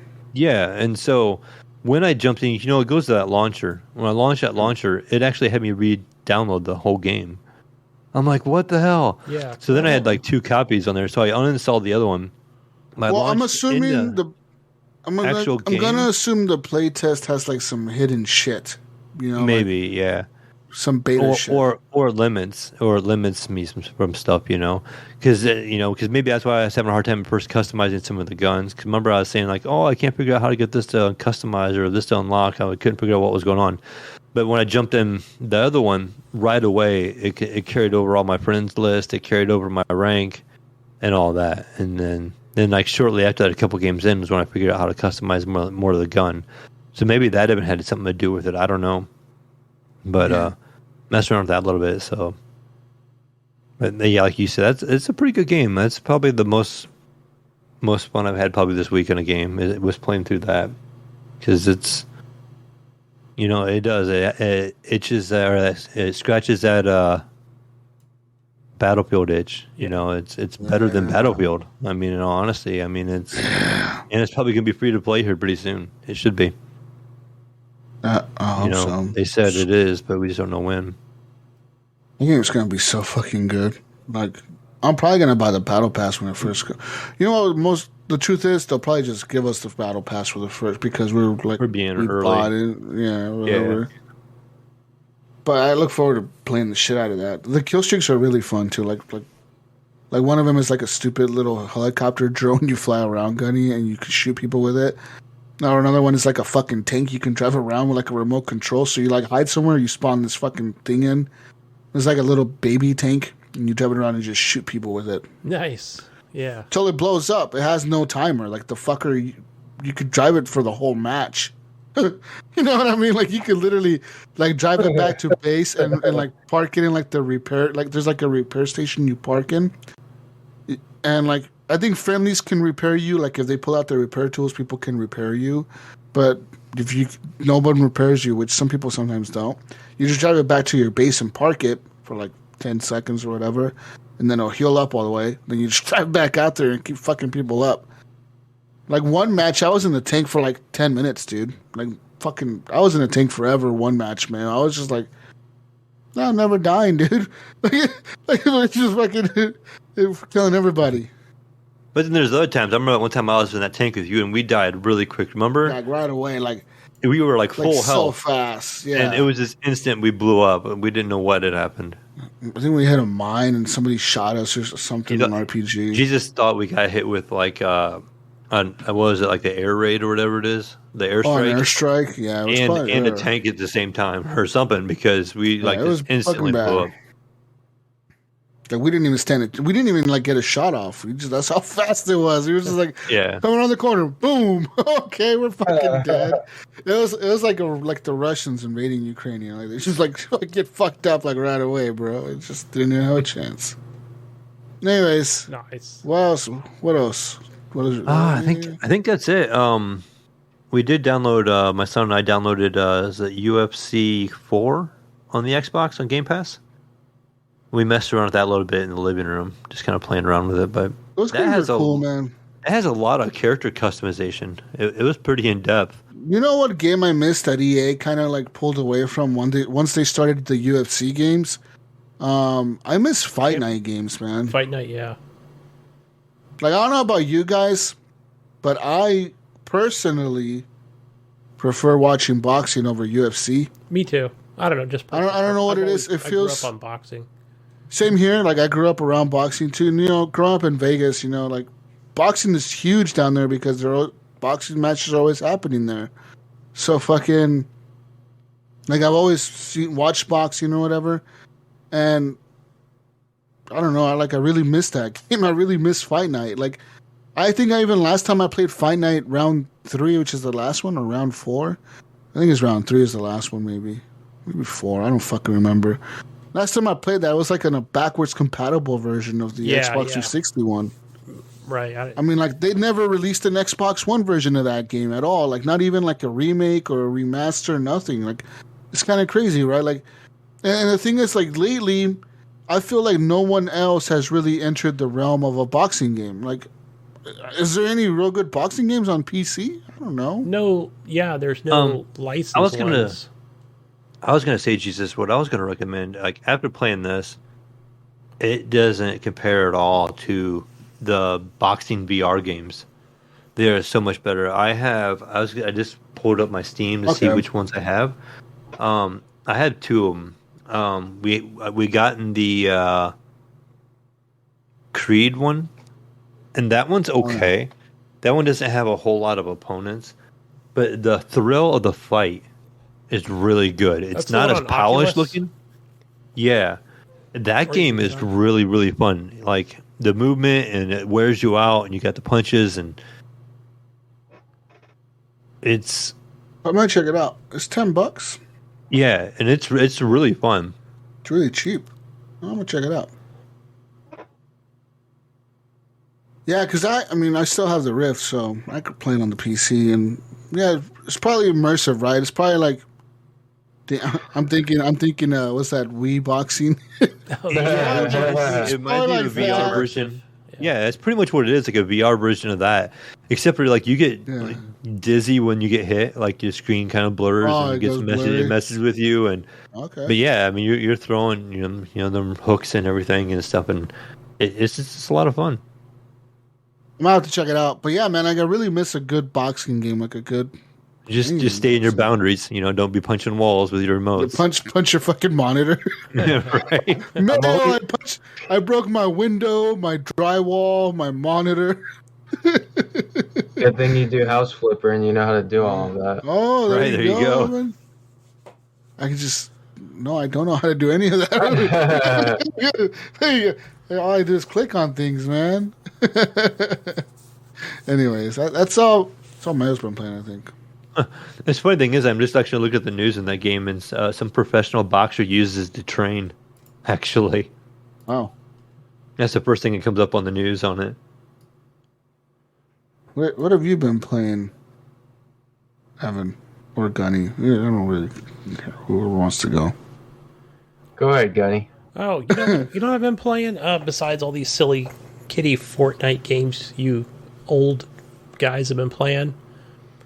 I picked up Star Wars The Skywalker Saga, the latest, newest Lego game. And it was, the last time that I played a Lego game was probably before we started the reboot of this podcast like over 5 years ago. But remember we were talking about it last week, looking at that, going, I like this, third person style type Lego game, where the other ones were always more, isometric and, sort of top down, side scrolling features to it, where I feel this one's really just that over the shoulder third person. Didn't the older ones, it would just kind of change all the time depending on where you were at. Like if you changed rooms, sometimes it would be behind you or sometimes it'd be above in the top corner. Yeah. I think that's they the way were always, they would change. I mean, it didn't change too much, but, if you were anything in that outside, like I'm thinking Lego Indiana Jones or Lego Harry Potter, Lego Batman. Well, Lego Batman just did have some of that side-scrolling stuff. But, I mean, I didn't, I had played a good fair amount of it with my son and, hell, even some of it on my own way back on the Xbox 360. But yeah, but even then I had kind of dropped off. They were just, but every time I saw one coming out, I was like, oh, Lego City Undercover. It was like the kid in me just wanted to play it. But yeah, the Skywalker Saga, you're basically playing out all 9 movies. That seems like a long. So, okay, so what it does. Very long. Yeah, and they're really short little cutscenes, right? Because... so you're playing like the cool parts of the movies? Yeah, exactly. That's exactly what you're doing. Okay, okay, cool. You're not playing the stupid, boring part, like them sitting there in a circle. No. And the Jedi Council talking for fucking 20 minutes about how Anakin is not going to become a Jedi Master. Yeah, that's all. All right? Yeah, they skip over all that Evan? stuff. They don't want to grant him the rank of Master, bro. Yeah. Oh, I haven't gotten that far. So I started with number 4, A New Hope mission. I believe that's what I started with. So, and it's got like 4 little chapters to it. You go and you meet, hey, there's Luke Skywalker. We're going to... Now, what is it, Jesus? Because I don't know my Star Wars lore. So when the game first starts out, it's what did they call her? Not Princess Leia, but... Now I forgot her name or whatever her actual name, because when I actually saw it on the screen, I was like, wait, because now I'm not going to Google it, but I was like, oh, I thought it was Princess Leia. They were calling her Lady something. I don't know, man. Yeah. Anyway, but yeah, you can tell how big of a Star Wars fan I am. I'm a Star Trek fan here. Even though I've seen every movie, and any movie that comes out, I'm gonna go see it because it's Star Wars, man. I've been watching them since I was a kid. But yeah, either way, you can really go through the story pretty quick. And one of the things that it even tells you, probably just like a classic Lego game, is that, hey, you're coming through an area. If you see something here that, you can't complete or whatever, maybe you don't have the right character because of the story sequence. Yeah, I was getting ready to ask if they had that still. Yeah, it'll clearly tell you like, hey, you can always come back and play free mode. And I think, I'm not 100% sure, but I think you can even switch it to free play mode at any time because, it has the little directional things of saying, all right, you need to go over here to, basically... this will get you to the next story mission. But you don't have to, right? Because once you get there, it'll say, do you want to continue with the story? Yes or no. And that happens quite often, right? Because you can just kind of venture off and, collect more Lego studs and become a true Jedi Master, which I did on one mission, which was, you get all the, now I'm thinking what they're called. They're called, mini kits, right? Just like in any classic Lego game. Yeah, they have the mini kits, and don't they have like red bricks? Do they still have those as well, or red? And then you get, and then the blue ones. Obviously, you get more, more Lego studs out of it. I'll just call them studs or bricks. But yeah, this other one, I think I just, without even trying, I was like, hey, fuck, that's pretty good that I made True Jedi on that mission. But then there were some missions where when you get to the Death Star, where it says like, it showed me at the end that there were 5 mini kits and you got 0. I'm like, well, where the hell were they? Like, I needed to venture off, but I wouldn't have even known where to go. Or there must be more to it, because there were different levels, like in an elevator, to go off and I don't think there were any like, there are side missions in the game, but I don't know how significant they are. I didn't really activate any of them. I really just went for basically to try to be true to Jedi mostly in all the the chapters or whatever before moving on. So other than that, hey, I'm having a lot of fun with it. Yeah, everything's great. You're always in that party of like 3 or 4. You could be C-3PO or R2-D2, depending on where you're at, and they'll certainly activate other things. Some of the missions have these towers, like almost like Assassin's Creed, but let me go back. It's more like that. I think Dying Light 2 had it, where once you start climbing on this tower and moving around to get to the top to get the blue brick, right, which is really your main goal, it'll I didn't realize, like, oh, there's a freaking timer, like I was so close, but it's something I'll have to go back to, so I'm assuming each mission will have one of these towers, or each episode, I should say. So, because I only noticed the one within the series. But yeah. I know my son was saying a lot. There's like a lot of like different planets you can go to. Like later on, like I don't know if it's just like part of the missions or what, but he was saying something like to the extent there's a whole bunch of different planets and you can go back and you go back to those different planets and they have a bunch of stuff going on there. He thought the game was pretty big. Like he was like, man, I'm pretty impressed with how big this game actually is. And I can't remember how many hours he has in it on, but he said he's like 50 or 60% completion total. But his friend is like 96% or something like that. But again, I don't know how many hours they actually have in the game. But they were saying it's actually a pretty big game. Yeah, because I know they were talking about these planets. Because I think after I destroyed the Death Star, spoiler alert, if you never saw the, A New Hope, or the first movie, but yeah, it's like it'll show down on the planet Earth or whatever, like, hey, you can go here. Like it was like that was the first objective, but so it definitely seems like there's going to be a lot more places I can go to just on planet Earth. So yeah, my son's friend has 90 hours in the game right now. Wow. And he's got 44 of 45 achievements. Yeah, so, I'm thinking I have at least 20 if I finished, A New Hope. So that's just one. And then I've still got 8 more to go. And not only that, but then I can always go back and make sure I get basically complete everything, right? Blue bricks, mini kits. Yeah, because some things are hidden, where some things I found were like, there's something underneath the, this, whatever they called it, the hovercraft. I was like, I didn't realize that. I had to move. I just moved it out because I wanted to drive it. But there was something under there that I needed. So, there's always like places to explore, and then there's things in the game where it's like, oh, you can't break that or whatever. Or, it's showing that, I probably need a different character or something. So yeah, you can definitely sink a lot of time into it and grind it out. As far as like the little cutscenes go, some of them are funny, right? Like Princess Leia, she'll put up the if you just stand there, she'll put up the 2 cinnamon buns on her, each ear. She'll kind of giggle, because that's her hair. She's got her hair buns on her ears. But yeah, I don't know. There's something about like the cutscenes that I don't know. I feel like they could have been done a little bit better, not longer, but yeah, I don't know. There's something a little off-putting about them. Maybe it's the movement. I feel like they rushed that a little bit.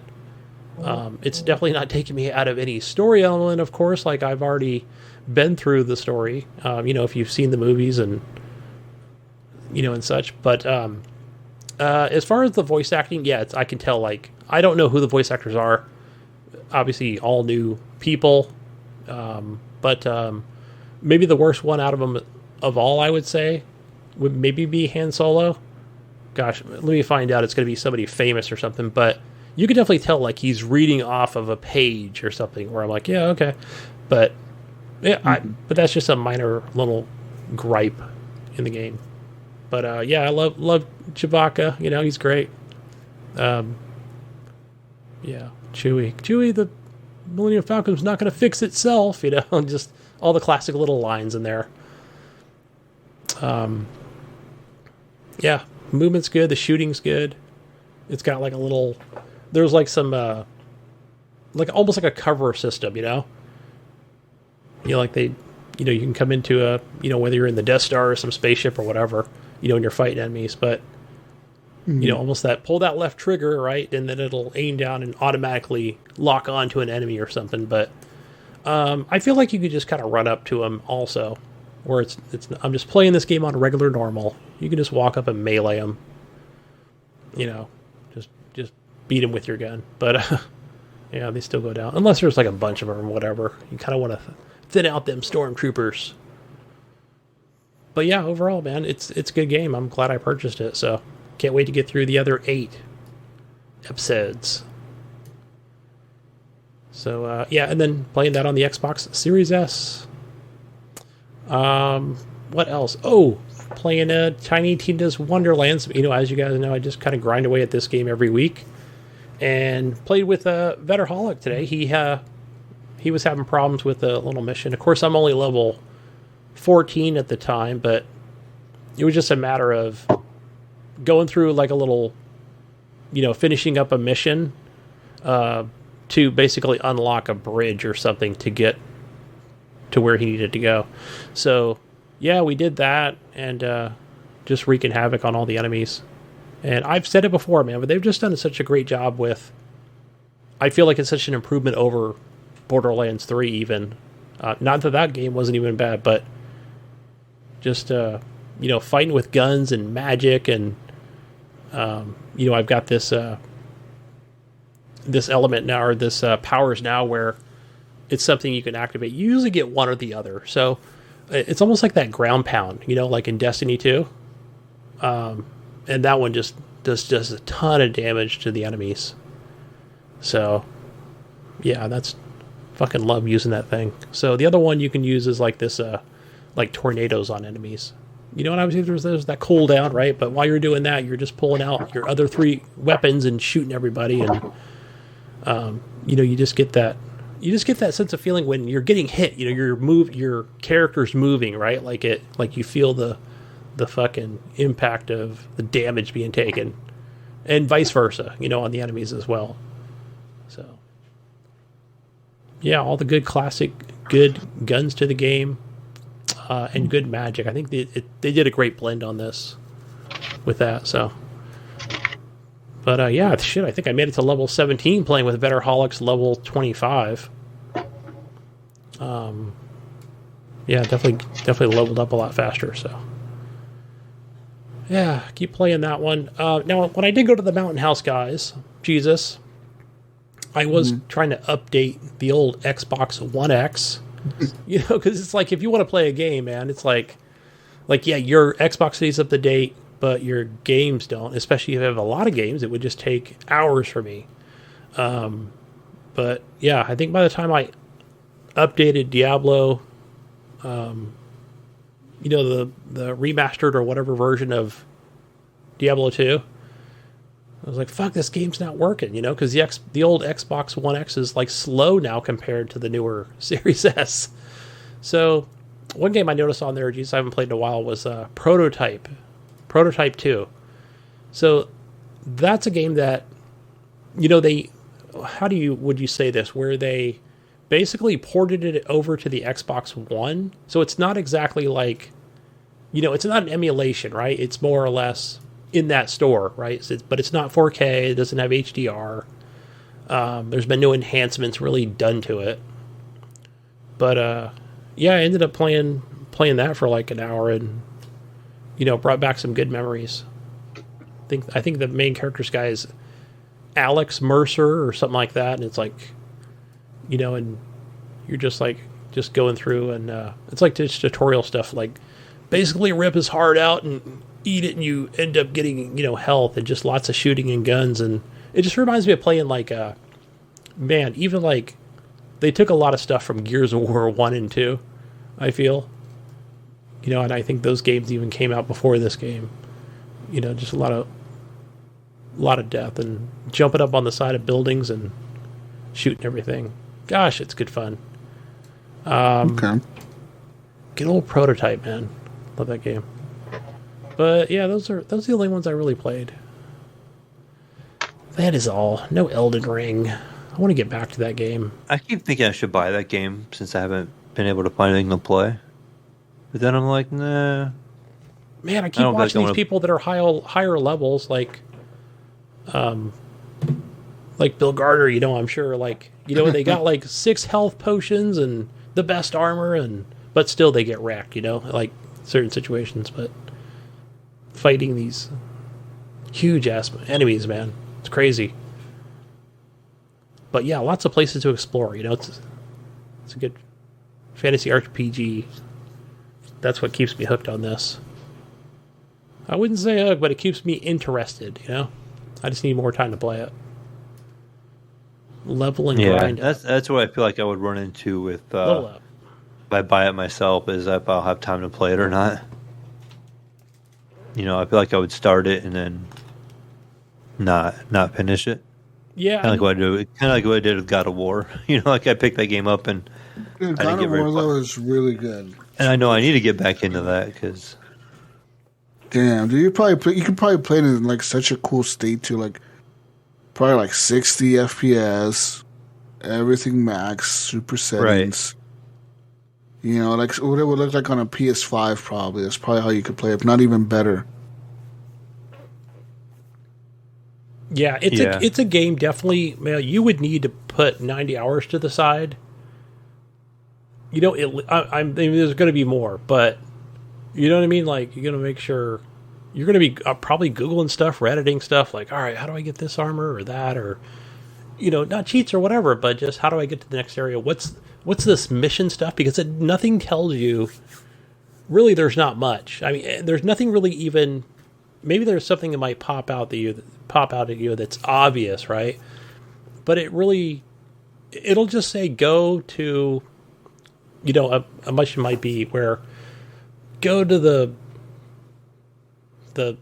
green swamp or whatever, and find the guy with one eye. I'm just making shit up here, but you know what I mean? You're going to be like, what? There's no marker, it doesn't tell me exactly where I need to go. Right. But that's where Reddit and Google really come in handy. And YouTube, right? The old YT vids are like, oh, I need to go see, okay, I need to be here, like when it's nighttime or whatever, and wait for this guy to spawn, for me to fight him and get this weapon or this artifact or whatever. So it's just shit like that, But, I mean, it's not every mission. I mean, there's just a lot of things where you're just going to go in and fight a boss or something, or just big ass enemies that you think are bosses that are not. They might just drop a piece of fruit on you. You're like, what am I going to do with this? Like all this for a piece of fruit.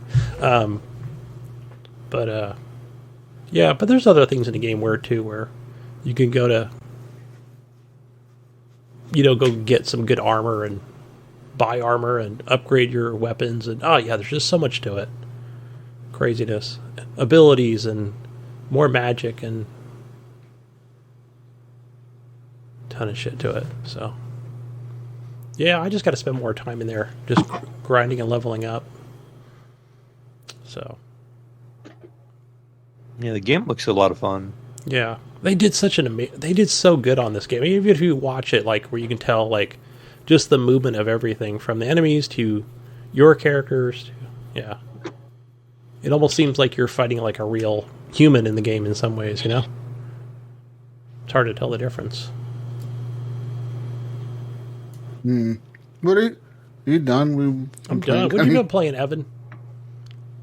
All right, look alive, boys. I've been playing Ghostwire Tokyo. Ooh, how is it? And I think it's fantastic. I'm having a lot of fun with that one. I've got like 30 hours in it so far. I don't know how long the game's supposed to be, but I'm kind of doing all the I'm doing all the side quests as they pop up, and it's such a different game, and it's just a lot of fun to play. Like I don't know. I mean, I could see how somebody might think like there's a lot of like repetitive tasks that you have to do, like but I mean, it's so like, I don't even know how to say it. It's just like, it doesn't feel like boring or like repetitive to me, but I could see somebody saying that. But I don't know. I think it's a lot of fun. Like, the story is, I don't know. I don't really know what's going on in the story. Like, you just like, It's a Kojima game. No. yeah, it's, I don't know. It's weird. So you're like this dude who like dies, but then at the time you die, there's like this, you're in Tokyo, and like there's this fog that like rolls through the whole city, and it starts like turning everybody into like demons and stuff. Like, I don't know, it's weird, and I'm not 100% sure on the story, but it's so you have this like, I guess you're like, so you're this dude that died, and this like, he's not a demon. It's like this guy who was a detective before. He like is a spirit that like gets put into your body. Like, he tries to take over your body, but dude, I don't even know. Like, it's just pretty much you got like this voice inside your head, and you're able to have all these powers and stuff now.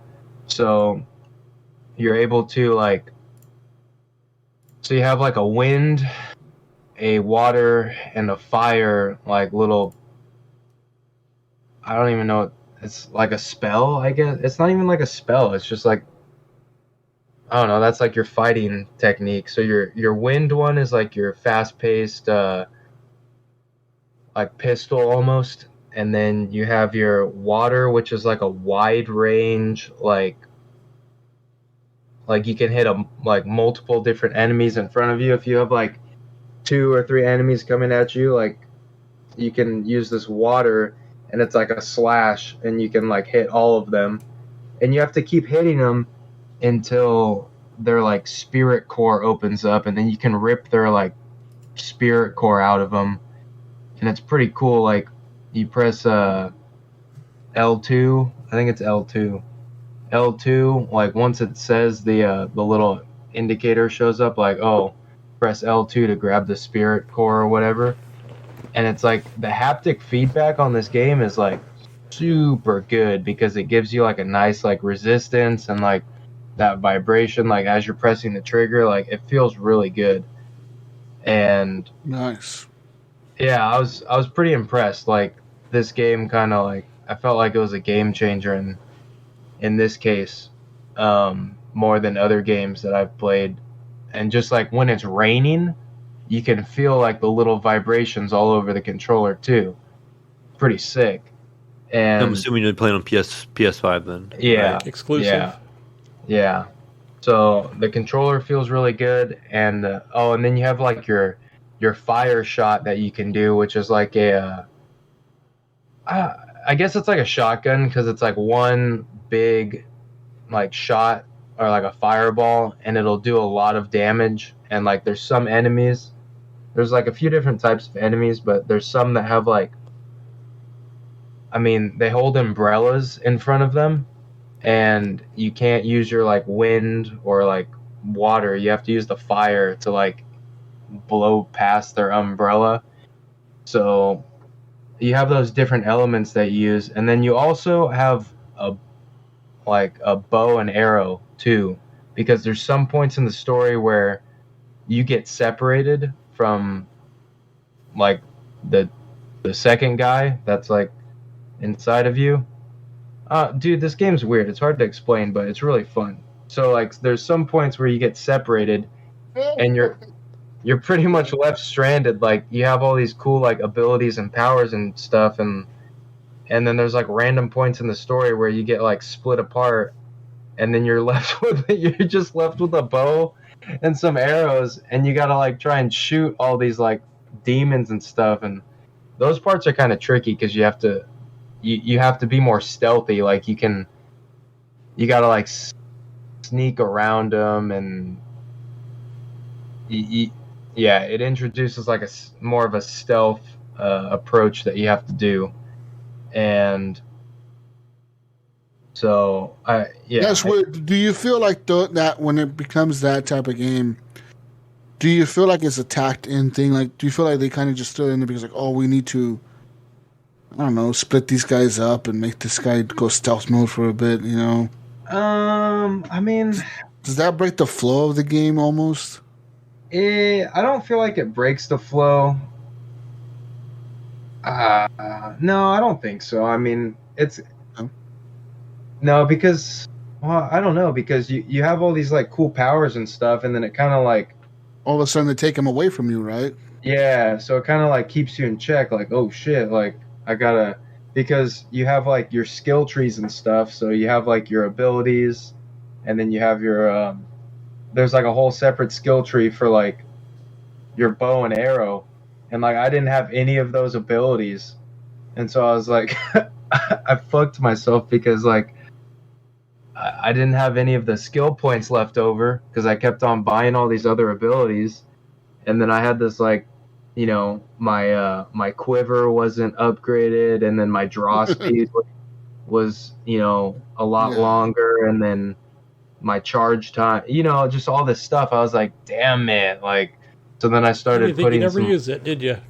Yeah, I was like, yeah, it kind of checked me on that part. That's probably a common thing, though. I mean, if I was playing, you know, that's probably what I would be doing. I would be putting all my points and all the cool stuff, you know, like, oh, this is cool, this is cool. Who the fuck wants to use a bow? But I could shoot fucking wind and water and fire. We're and deer shit. hunting here. We're hunting down demons and ghouls. I ain't trying to play no stupid Tomb Raider. Fucking stupid. Let's throw in the Lara Croft, the Tomb Raider section. Yeah. So, but the cool part about this game is you level up pretty quick, and then there's all these like, so you get experience from like defeating enemies and stuff, but there's all these like spirits that are just like in weird like locations, like they're just randomly on the street, and you just go up to them, and you have this little like paper like cross looking thing, and you just hold it up to that, and like it absorbs all the spirits or something, and then so once you fill up, like you can upgrade it so that you can store more spirits in your little paper things. You've been exercised.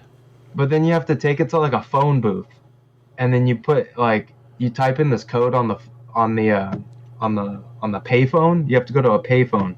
You have to type in like a code on the payphone. It does it automatically, but you type in this code, and then the payphone like opens up, and then you put your little paper things on there, and you deposit your spirits, and that's how you get a lot of experience points. A little Matrix. So, yeah, it's dude. I'm really getting Death Stranding vibes now. Yeah. Dude, this game is such a trip, and so I've found. But is it Death Stranding good? I didn't play Death Stranding. Death Stranding is it's like game of the century, bro. Yeah. Well, I don't know. This game is pretty trippy because. So yeah, so first you level up pretty quick, so you're able to get more abilities and stuff like that. Like I found like you level up pretty quick, which is nice because you're able to get, you know, more stuff. But yeah, there's like it's so trippy because like at different points, like on these side missions and even in the main mission, like you'll be doing something, and then all of a sudden you'll go into like a whole different like dimension, and it's like, what do they call it? They call it, there's like corruption. There's like, you know, this corruption in the area. And so you're in this whole separate, like, in places where there's higher corruption, you go to like a whole different area, and it's like a small section. And like, there's been times where I've been like going through a building, and like everything is moving in front of you as you're progressing. Like if you're going down a hallway, you'll see like newspapers fly up on the wall, and they'll just stick to the wall. It looks like some possessed, like, you know, some possessed like stuff happening, and then like you'll be walking towards activities been going on. Yeah, there you go, paranormal. That's a better word. So then you'll be walking up towards a door, and then all of a sudden it'll like shut, and like something will go in front of it, and you're like, all right, well, I can't go through there now, and you got to take a different way. And it's, dude, this game's so trippy. Like it's so much fun to play just because like the visuals are so good, and it's it's just really fun. And then there's like, and then they added the there's like dogs and cats, like, you know, just randomly around the city. For some reason, they didn't get affected by this like fog or whatever. So what you do is you see like a dog on the street and you walk up to it, and then one of the one of the abilities that your dude has is he can use a spectral vision, and then it kind of gives you like a, you know, like a survivor sense kind of you know what I'm talking about, like how it kind of shows like where items are and stuff. It like highlights them and gives them that, like, you're able to see stuff, you know. And so you can read the thoughts of like the dogs and cats, and like you can give the dogs food. So you buy some dog food from the stores, and you go up and you give the dog some food, and then he'll either lead you to something like a statue where you can get more like ammo, I guess you could say, like more like of your stuff to use your like wind and water and fire stuff. And then, you know, or he'll just like walk over a little bit, like you'll follow the dog, and then just in a random spot he'll start digging, and like you get a bunch of coins, and it's just like, Evan, okay. Can you at least, now there was actually a Twitter account, but can you pet the dog? Yes, you can pet the dogs. Yes. And then there's there's all these, like the cats. There's some cats that are just like strays on the street, but then all the shops that you go into, and there's like these little stalls like on the street, like they've got these like floating cats that are like, hey, like, you want to buy some stuff, like, and then you just somebody was high making this. Yeah, dude, that's what it is. It's so trippy. And then like some of these shops, like some of the cats will be like, hey, can you find this item for me? And they'll give you a bunch of like coins if you find it. And so there's like, you know, there's like a highlighted circle on the map, and you go to that area and you just try and look for like some random item. It's just, you know, just like a bunch of different items, like little like toy soldiers or something, or like a little car, or like a little statue or a painting or something, just like a bunch of random stuff. And then you get a bunch of coins for, you know, finding this stuff. And then but yeah, the there's like some of the other abilities that you can do, like as you level up, like you can like glide. So it's like if you go on top of a building, you like jump off and you like hold the X button or whatever, you can like glide to like other buildings, like, because not every building has like stairs or whatever. You have to find certain buildings that have stairs, and you go up to the top, and you know, you just the spirit glide. Yeah, you can glide, and you can upgrade it so that you can glide longer. And then there's you know, and another ability that you can do only with like the guy inside of you, like you can like you can remove these, some of these spirits on the streets have like a curse on them, and you have to like remove the curse. So what you do is you go up to them, and then it has you like, it draws like a pattern on the screen of like what you have to move the thumbstick. So it'll be like a, you know, you kind of just have to trace the pattern. You can either do it on the what do you call it, the touchpad, or the thumbstick, and you kind of have to like, you know, you remove the seal from these things or whatever, and then oh yeah. Like Detroit Become Human, I think, had something similar. Yeah, so stuff like that. And you know, there's all these you know, there's like different enemies too. Like there's that Slender Man looking guy, and then there's like these little like headless girls that like dance around, and there's a bunch of weird enemies in there. And then, but the funniest part, like I'll be going through the story, and like one of the things I unlocked was a Fallout jumpsuit.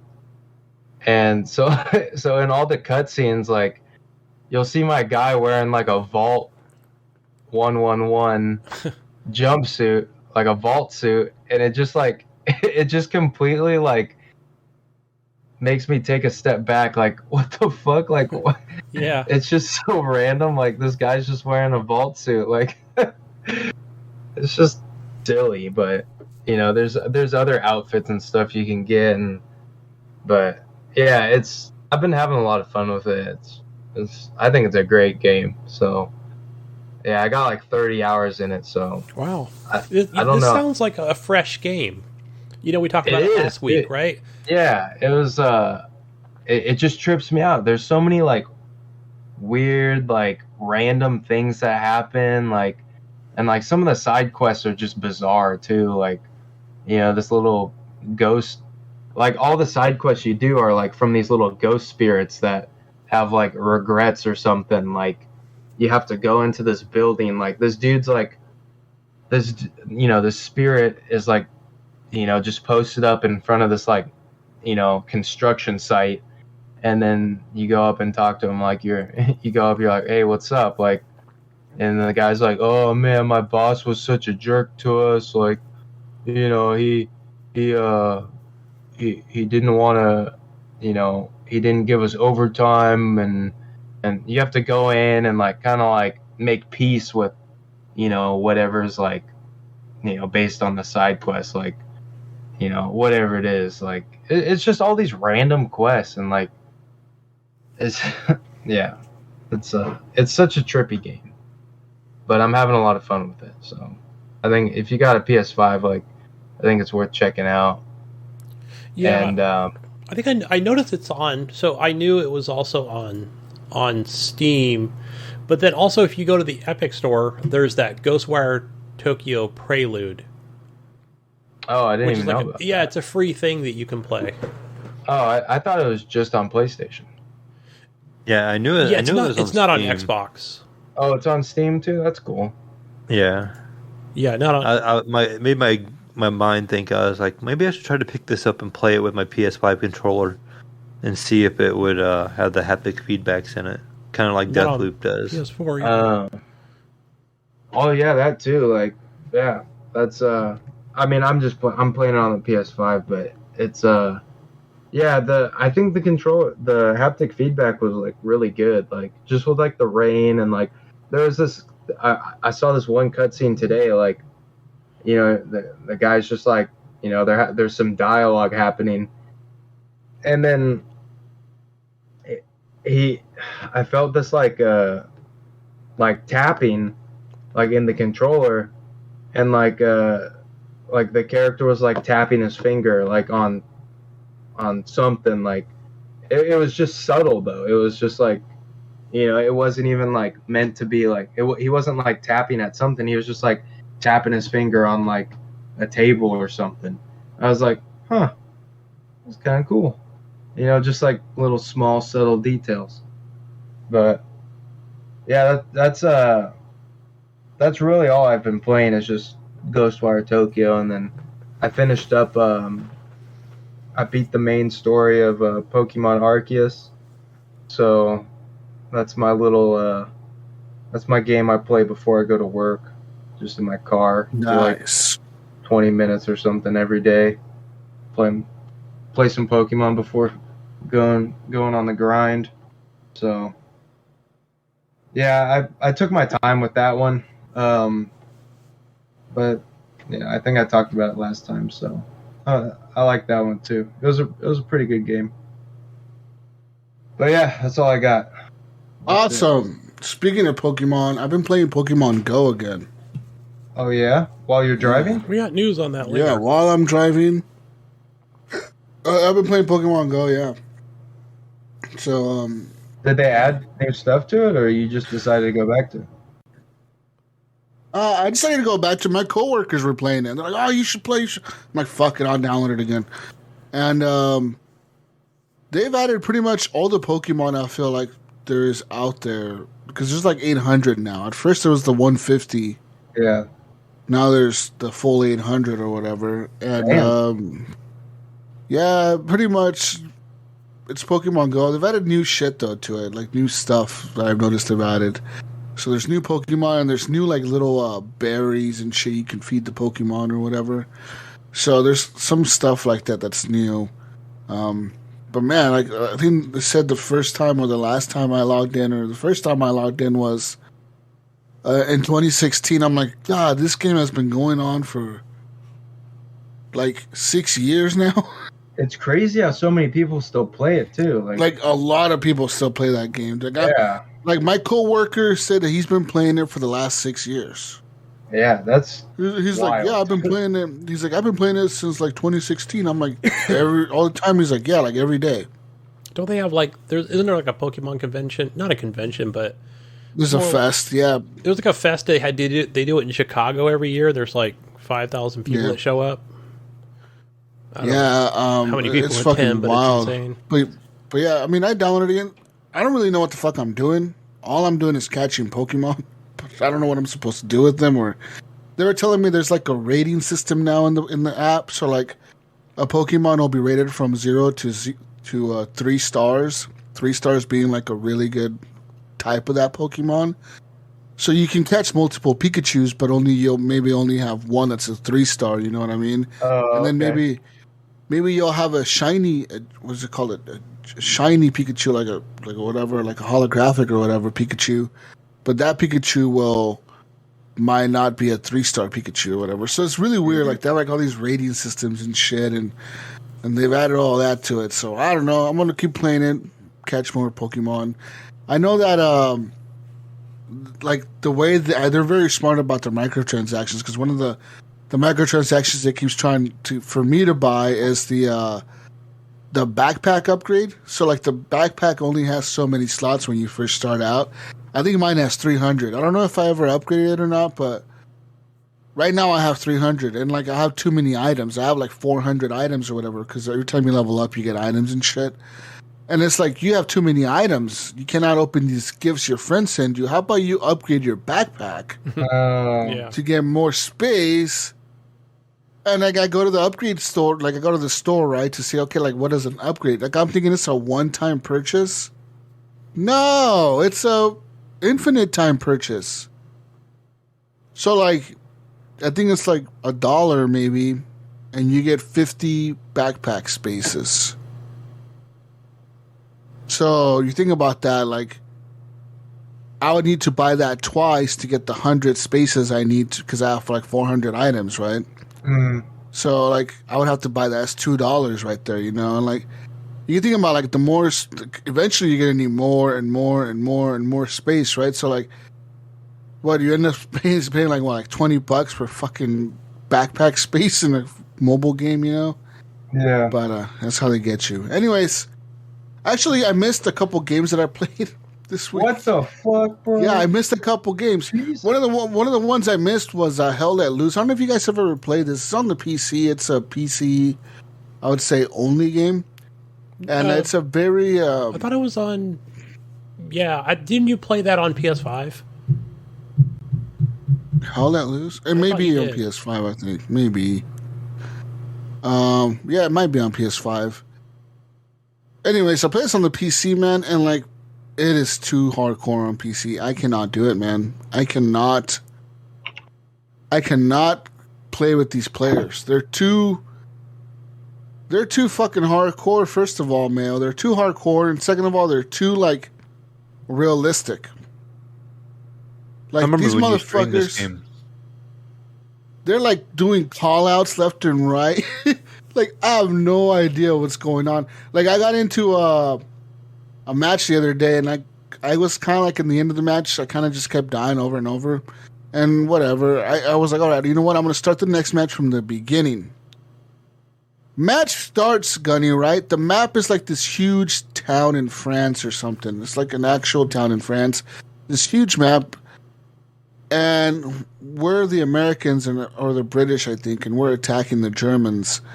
And we're fucking like running across this like field for like ever, dude, to get to the town. And then the town, you know, like legitimately in the beginning, we have to jump into trucks that some other player is driving in the game so he can drive us to the fucking battle area. You know what I mean? Like, he needs to drive us into town, Gunny, to drop us off because it's that far away from the spawn point, dude. It was like, fuck. All right, boys, hop in. And we're like, I was like, who the fuck is that? Like an actual, it's like an actual, there was a player talking. He's like, come on, boys, I need to take you up there. Let's go, get in. And we're all jump into like this fucking truck. And he's driving us up the road, and then we all jump out. He's like, all right, good luck, boys. I'm out of here. I'm going to go get more guys. That's his job. He just fucking takes off. That's his only job. Takes off. Yes, that's his job, is to drive the people back and forth. And then, like, in that match, I had spawned in as I guess it was called a squad leader or whatever, because, like, you could create so many squads that are, like, infantry squads, and then you could only create, like, 2 armored squads and, like, 2 recon squads. That's per team, right? Like, you have a limit on how many squads you can have of each type. And I was in an infantry squad. And so it was really weird because I could hear my players on my squad, but I could also hear the other officers in the game, Mayo and Gunny. Like, I could hear the other squad leaders, right? And on top of them, I can hear the commander, the guy who's watching the match, who's the commander.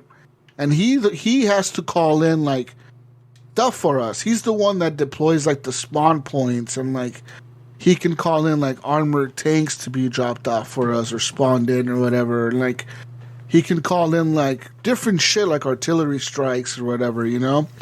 And it was really fucking hardcore, Mayo. Like, yeah, I remember it when was, you it streamed was this a game. lot, dude. It was a lot. I could not focus. I had, like, all these guys in my ear talking about, like, all right, we're moving to Foxtrot 3. Commander, can we get a fucking half track spawn on Foxtrot 1 to get over there? And then I got another squad over here. Yeah, we're moving to Bravo 5. We got some enemies over here. We just saw a Panzer drive by over there. And they're doing, like, all these calls. And I'm like, what the fuck are, like, I know they're talking about a grid. So I go to the map, and sure enough, the entire fucking map is on a grid system. And instead of doing, like, landmark callouts, like, oh, we're in the village. No, they're, like, doing grid callouts. You know, like, motherfucker is here. They're giving, you know, giving the actual longitude, latitude. Yeah, like, they're giving, like, you know, instead of saying, like, instead of saying, like, we got a guy in this building at, you know, by the church tower. They're like, yeah, we got a tango at fucking Charlie 6. He would be in the second floor, you know, like what the fuck, dude? I was so lost. And then, on top of this, Gunny, right, I get to the battle area because my commander told me, because I was in whatever squad I was in, like India or something. They're like, he's like, India, I need you to go to fucking the bridge at Charlie whatever to capture it. And I'm sending other squads with you, but, you know, this is what you guys got to do for this match. So I go there and I just keep dying and fucking dying and dying and dying. I would legit spawn in, Mayo, run into this trench, and, like, not even stick my head out for, I would say, 0.2 seconds, and it's like your son was playing Fortnite across the map shooting me. I don't know from where, but I'm getting fucking headshotted, dude, and I have no idea. Like, it doesn't show you where the enemy's at. It tells you who kills you, but it doesn't show you, like, anything, any indications of where they were at. It just shows your dead body on the ground. It's not Battlefield. It doesn't show the red hollow. Yeah, it doesn't show, like, it doesn't give you, like, through the bush. Yeah, it doesn't give you a hint, right? Like, it doesn't say, like, oh, it kind of came from this direction. Nothing, dude. So, like, we just kept spawning and dying and spawning and dying, and then we're calling in artillery strikes. Finally, it was too much for me. I, like, gave the squad position to, like, another guy on my team. I was like, you're the squad leader now, dude. You talk to all these motherfuckers. Like, I don't want to talk to these guys. It was too much. That game is too much. That game is, like, really simulator hardcore. And then, like, I found a server, dude, was nothing but, like, European people. So you got, like, people speaking French. Like, in the French servers, you got German servers. You got all kinds of Russian servers. You got all these servers that people are playing on. And they're just, like, fucking, you know, like, it's too simulator, man. It's too much. I feel like you like games like this that are, like, hyper realistic. I do, but this is way too much. Have you tried? Have you tried Squad? I don't know if you tried that one or not. No, I know that's the one I keep. It's always on my fucking store on Steam. Where it's like, you should play this game. I'm like, no, it doesn't fuck you. look great. I mean, it doesn't look as good as Hell Let Loose, but they kind of remind me of the same thing. Where, you know, I watched Hell Let Loose streams. didn't look that good. It looked good, but I think I played it. I can't remember if it was off a friend's account or what. I want to say it's a smaller. Yeah, I didn't smaller care maps. for it. I don't think there's any tanks in the game. It was very simulation as well. Yeah. I don't remember seeing tanks, but... And then speaking of a simulation, another game that I played, which is a game based on an older war, Evan, okay? You ever heard of a little thing called the Civil War? Yes. Was it civil? Okay. Was it very civil? So I played a game that was about the Civil War, and like you picked either like the Union side or the Confederate side, and you're fucking fighting like these battles, dude.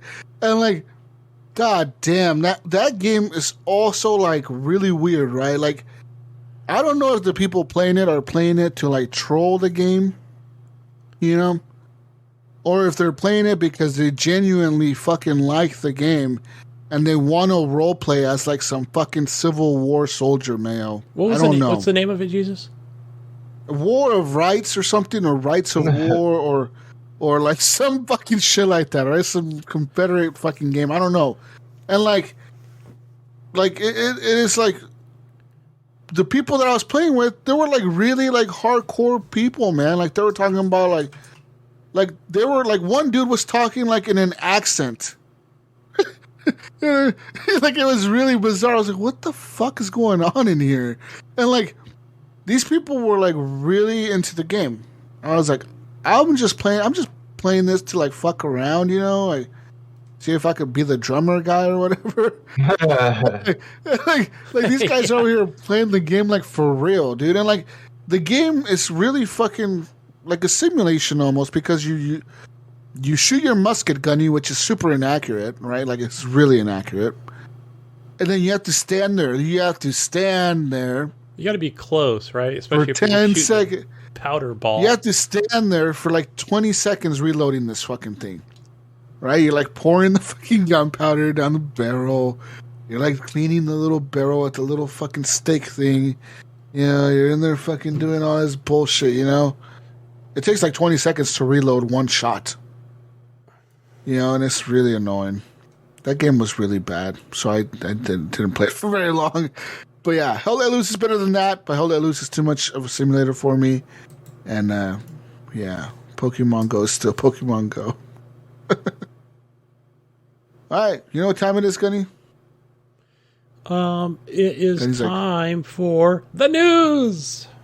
Yeah! Woo! We're done talking about what you've been playing already. You and your hour-and-a-half games. Speaking of Pokemon Go, Pokemon Go Fest returns this summer, Evan, with in-person and virtual events. That's right. Pokemon Go's big annual community gathering, Gunny and Mayo, Pokemon Go Fest, will return summer 2022 with a 2-day global event on Saturday, June 4th and Sunday, June 5th.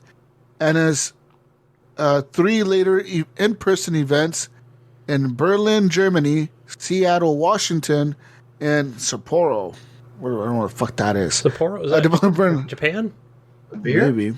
I don't know. Now you guys come. Now we got to find out where the Sapporo, that's a beer. That's a Japanese beer. Sapporo. Take it from the Japanese man. Ah, shit. Let me look it up. Sapporo. Oh, Gunny. I don't know. We'll see if Gunny's right. Yeah. See, I know my Japanese. It is the capital of an island in Japan. Yeah. I know my geography. Wow, good job, Gunny. See, and I drink the beer, too. Anyways, dude, actually, I was thinking about going to the event in Seattle. Not even fucking bullshitting you. Like, I'm like, should I go to that? That sounds pretty cool. Anyways, GoFest 2022 will be available during online play during its 2-day experience in June. Niantic will also hold a bonus finale event on Saturday, August 27th, but did not provide any details on what that will entail. Anyways, so the in-person Go Fest for 2022, Mayo. I know you want to go. All right, Mayo? Go fast. Right. Your first chance to go to one, Mayo, will be Friday, July 1st through Sunday, July 3rd, Evan. In Berlin. In Berlin, Germany. Yeah, woo! Woo! Yeah, get some of that Germany. German beer, some some pretzels. Or you had such a good time there, Gunny, that you're going to go back again over in Seattle from July 22nd through Sunday the 24th of July. Woo! Yeah, Woo! I'm going to go skydive off the Space Needle. I might go to that one. Friday, August 5th through Sunday, August 7th will be the event in Sapporo, Japan. And, yeah. Niantic did not announce what the ticket price will be or what bonuses players may receive or expect when they go there, either in person or virtual, like, rewards. Because I know in the previous events, they've done virtual rewards where, like, you can catch, like, only, like, a certain type of Pokemon there, you know what I mean? Or, like, a special type of fucking thing if you go to it or whatever. So, Makes I don't know, sense. man. Sounds cool. Sounds cool, Yeah, Evan. it Let's does. go, Evan. Let's go to Germany. Alright. Go on to Germany, Evan.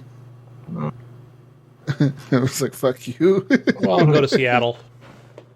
Yeah, Seattle's closer, Evan. Yeah, then you can go sit on the Space Needle. Yeah. In other news, Sony is now hiring a senior director for PC planning and strategy. That's right. Sony formed a PlayStation PC publishing label back in 2021 Mayo and has brought plenty of formerly PlayStation exclusive games to the PC, with Death Stranding, Horizon Zero Dawn, and God of War among them. Anyways, they're hiring. Okay, this is what the Here's role your- will entail. I was gonna say, here's your strategy: just put it on Steam and sell your game. They will be responsible for the strategy and commercial activity within global channel sales and will deliver a single optimized PC sales growth and commercial plan to hub and territory teams to implement. Okay.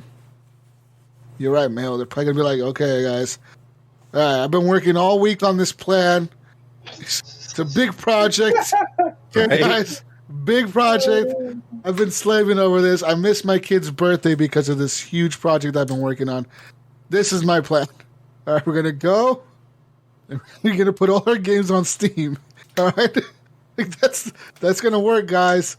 Big plan right there. Woo! Give this guy a bonus. Give this guy $100,000 bonus right now. What a genius. Right? Oh, man. Maybe we'll get Ghost of Tsushima on there. Yeah, guy's gonna- Tsushima? Yeah. Maybe we'll get that on. Such a PC. great planner, huh, Mayo? Guy thought way out of the box there. Put Yeah. everything on Steam. You're hired. You're hired, yeah, you're hired. Just port it over. It's made on a PC. There we go. It I need to be the can senior play on a director for PC planning and strategy for There you Sony. go. There you go, man. You should go apply. Just put in your resume, like, Right. I have a huge plan for you guys. Big fucking plan, okay? There's this little company on the PC world that we can put our stuff on. You guys may not have heard of them. They even have Yeah. a mobile machine. Yeah. Gearbox has now announced a new Tales from the Borderlands game. Ooh, the What? first one is good.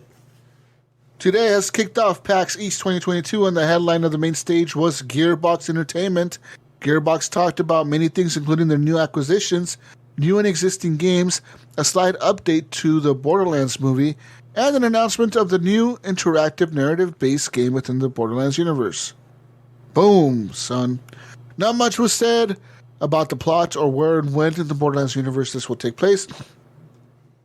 We do know that it will release sometime this year in 2022, and that an official announcement of the game will be coming sometime this summer. Yeah. I don't know. Also, Go ahead. this game was made entirely Mayo and Gunny within Gearbox and will be used as a way to introduce new characters and additional world building for the Borderlands universe. That's what I was waiting for you to read. That's cool. Okay, because I was wondering, like, if they were gonna, outsource this game or keep it in house. So that's cool. That means it'll get done faster. I hope. No, not just that, but I think they're gonna really stay true to the Borderlands. I would say humor and soul, right? Like Borderlands is like the fucking. They don't give a fuck, you know. Yeah, And I mean, they did a great job with that studio that shut down. That was, I think, it was located here in the Bay Area, California. Forgot their names, but they did a great job on it. So I'm sure Gearbox will do good. Get that out there and keep going with it. Yeah, out of all the Telltale games, I want to say that the Borderlands one was probably my favorite one. Like, even if you haven't played it now, I would highly suggest you go and buy it, just like the first Tales from the Borderlands season or whatever. I think maybe there was 2 seasons. I don't know. But that story, I don't know if you guys have played it, it's fucking really good. Like, it is really fucking good from the beginning to the fucking end of that story. It is fucking awesome. Yeah. Definitely watching, what the hell is his name? Jack? Something Jack. But watching him in that game, versus like what you played in Borderlands 1 and 2 at the time. Like not a totally different person, but you're like, what the fuck? There's a Jack. You really get to see who he is, even before. Handsome Jack or whatever? Yeah, Handsome Jack, before even Borderlands 1 and 2 games. Yeah. So you're like, this is Jack, huh? Before becoming the fucking overall leader of whatever the hell it was. Everything. How they became like the leader right at Hyperion or whatever? Yeah, Hyperion was it. Because the story... I guess he worked for him, but he wasn't Have you played it, Mayo? No. So you play good. I believe you play as Jack, right? And you're playing as... Like, you're vault hunting and or whatever. Like, you're looking for this vault. And that's the whole season is you're looking for the vault. And they do have, like, some cameos from, like, Borderlands. They have, like, some Borderlands characters that join you for, like, the quest or whatever. Like, I'm pretty sure Zero, right? He joins you, right? Or they join you. Yeah, I forgot who the woman is that you're with. Zero, there's the chick. And and like Gunny said, this game ties into the Borderlands universe. So in Borderlands 3, there's actually, like, a few, like, I would say there's kind of some nods to that game or whatever. There's the name escapes me, but it's funny. Like in Borderlands 3, I don't know if it might be a little bit of a spoiler, but one of the guys that in Tales of the Borderlands, they find him like he just comes flying out of this like it looks like a gym locker. It's a work locker, right? And he's only just wearing like his underwear, Like, God damn, thanks for opening the door. Like he's been in there forever, Just that humor, Yeah. I was laughing so hard when I saw that in Borderlands 3. Yeah, that was like one of the first guys you rescue like early on, right? Yeah, was it? Yeah. Oh, correct. Yep, that is the beginning area of Borderlands 3. Yep. But yeah, check out Tales from the Borderlands. It's a fucking really good game. And I'm glad they're making a season 2 because it'll probably open the game up to, I would say, new players, people that maybe don't like the Borderlands games, but they like that or whatever, Yeah. Lego Star Wars, the Skywalker Saga has now set a record, Evan. Okay, record. Is this the one that Gunny's playing? Yeah, for the biggest launch in the history of the Lego series games. On consoles, at least.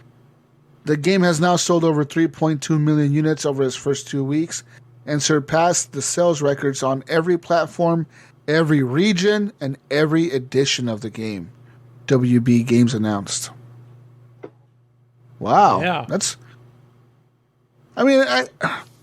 Would you say it's because it's just the franchise, right? It's what it is. What sold it, right? It's just you can't say, like, the people that bought this game really like Lego games. That's why they bought it. No, it's Star Wars. People like Star Wars, you know? And, when they see that you're getting 9 films in there, it makes it seem like it's like it's a big bundle, right? Like it's worth it, right? Like there's 2,700 hours to be made in this game or something, but yeah. That's what it seems like. People, Star Wars fans, they, I think probably the only other like franchise or like story they could like get like this Marvel. would be like Lord of the Rings. Marvel, right? But they've done. Those have always done pretty good, but obviously not as good as what Star Wars did because. Or what about like a Harry Potter Lego That's Like, what I from, was like, just all, sort of thinking. all the movies of Harry Potter. There you go. From like like the trilogy. beginning, from like the first Harry Potter to like the last Harry Potter. I think it would Part surpass 1 and it. part 2. I don't know. I think Harry Potter would be pretty cool, man. I think a lot of people would be like, "Fuck yeah, let's go, motherfucker!" I finished that game, by the way, back in the day on the Xbox 360. Yeah. I'm super. I don't know if you guys are, but I'm really excited for that Harry Potter fucking new game Hogwarts coming one? out. The new game? Yeah, the Hogwarts, Yeah. whatever. It looks good. The RPG one or whatever. That game looks fucking cool, dude. I'm like, hell yeah, fuck yeah, let's go. You think more people are like, there's got to be more Star Wars nerds than Harry Potter nerds. Yeah, for sure. I don't Because- think there's anything that beats out Star Wars nerds, though, huh? No, I don't think so either. I mean, Marvel's kind of close, but Yeah. the thing about Star Wars fans, they're like legit motherfucking fans since like little kids, you know, like Yeah. like people love that shit, you know, like Marvel fans, a lot of them are new, you know, like Yeah. you're right. Harry Potter also, like, do you More think, millennials. what do you think is bigger? Do you think Harry Potter's bigger or Marvel? Probably Marvel. I would say at this point probably Marvel. Probably Marvel because as of late, I would say as of late, within the last, I'm going to say 10 years, we've seen more Marvel, not only movies, but the TV shows. Yeah. Marvel is. There's a lot more Marvel. TV series. I mean, Star Wars is kind of like branching out with all these like side. Mandalorian, stuff. and yeah, they're getting Yeah. You know, but Marvel just has so many characters that they do like their whole movie about and stuff. Like they kind of got a character for everyone. Like, you know, Han I got Solo, that for yeah, everyone. you name it. I don't know. That's pretty. That's an interesting toss up right there. Like, Yeah. They're both huge, man. I mean, I don't because I don't know like what Huge. J.K. Rowling. huge. You know, is she writing something new on the new Harry Potter series? No, you know? she's making those Fantastic Beasts and Where to Find Them or whatever. Like, that's based off Harry Potter shit, dude. I'm pretty sure that's all her. I thought she got like canceled. Yeah, she did, didn't Yeah, she? but I mean, she still has to be making those movies, right? Well, didn't one just come out?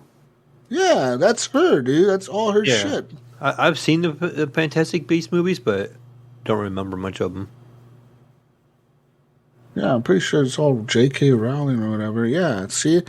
Yeah, it's all her shit, Gunny. All those Fantastic Beast movies or whatever. Okay. So, like, I feel like that's her new thing now. That right? Like, first one, she's it was really making good. money. I didn't know that was her. Yeah. And now they were saying that they're talking about making a new Harry Potter, but when they're all adults. But what's his name? Potter kid doesn't want to be Harry Potter anymore. He's like, fuck you guys. Yeah. I don't want to do it. And they're like, come on, motherfucker, we want to make more money. And he's like, no, I don't want to. Can't make me do it, man. You can't make me go back to be Harry Potter. He's made his millions. He's good. He's like, fuck you guys. I like all the pictures they take of him where he looks like He's like a psychopath. Yeah. His eyes are like bulging and shit. Oh, shit. Oh, wow. Sony will begin rolling out support for the variable refresh rate feature for the PS5 via an update released this week, the company announced on Monday. They said, quote, on HDMI 2.1 VRR-compatible TVs and PC monitors, VRR dynamically syncs the refresh rate of the display to the PS5 console's graphical output. This will enhance visual performance for the PS5 games by minimizing or eliminating visual artifacts such as frame pacing issues and screen tearing. This feature will be available globally, Mayo, and a handful of games will get the VRR support in the coming weeks. These are some of the games. Astro's Playroom, Call of Duty Vanguard, Boo. Call of Duty Black Ops Cold War, Hey. Boo. Destiny 2, Devil May Cry 5 Special Edition, Dirt 5, Godfall, Marvel Spider-Man Remastered, Marvel Spider-Man Miles Morales, Ratchet and Clank: A Rift Apart, Resident Evil Village, Tiny Tina's Wonderlands, Tom Clancy's Rainbow Six Siege. Is that like the only game Ubisoft supports? Yeah. And Tribes of Midgard. Well, yeah. They're like, that game is everywhere. How come every time there's like something, like something new's coming, either a new console or something new, we always hear that fucking game on the list. Like, this is the list of games coming out for it. They milked the cow on that one. They made their money 10 times on that already. Gunny. Well, they should have made the competition or esports. They should have made a new Rainbow Six Siege by now. Let's put it. They're pulling GTA 5. Yeah. Okay. They're like, all right, bro, we can't make anything new. Like, it's just like that. It's like that meme from Star Wars. More. I think my son told me they're still updating For Honor? But it's got its own little small niche community to it. Yeah, I forgot about For Honor. That game kind of just disappeared. Games like Chivalry 2 and Mordhau and all them were just so much better. But it was like that, but way more polished. Yeah. It's just it died off. I don't know, man. Maybe they needed bigger scale battles like Chivalry. They were pretty small. And dismemberment and stuff. They needed that, yeah. They needed that, yeah. I think they needed bigger battles. Because it's cool being 4-on-4. Like, yeah, it's kind of cool. Like, maybe, but like, not like I said, nothing beats out. Like, you run into a fucking group of like 20 motherfuckers, and they all got like spears and shit. You're fucking them all up. Like, right. That's such a cool feeling, like you don't get that in For Honor, really. Like, didn't they have AI in the matches or something? They had AI, right? They did. Yeah. Because I played that, and I would play that versus playing with real people. They had the little AI guys running around, and they had like the 4 main players right on each team. Like I said, like they tried. They didn't do good enough. They need to do better next time. Make a new For Honor. Make it like look, man, just copy Chivalry and release it on everything. Right, because they've got the ad money and Ubisoft way bigger. Yeah, you could like totally publicize the shit. Like, play this game. Everybody's be like, that's Chivalry 3. No, that's For Honor 2. That's For Honor 2, motherfuckers. You're Spartan now or whatever. You can get that on anything. Your Switch, on your fucking Steam Deck, your PlayStation, your Xbox. Yeah, PC. I don't know. All right. Man, I know you've been expecting the mobile title Diablo Immortal to be a mobile game.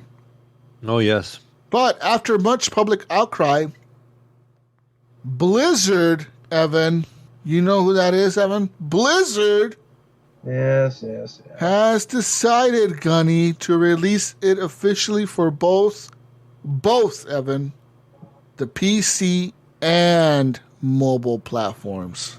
That's right. Should I be excited for this? Because, this news, because I thought, great, it's going to come to mobile. I'm going to play it on my phone, but what? I don't know if I want to play a port on my, like, let's say Steam, whatever, it's going to be on the Blizzard launcher, but it's going to be like playing a mobile game.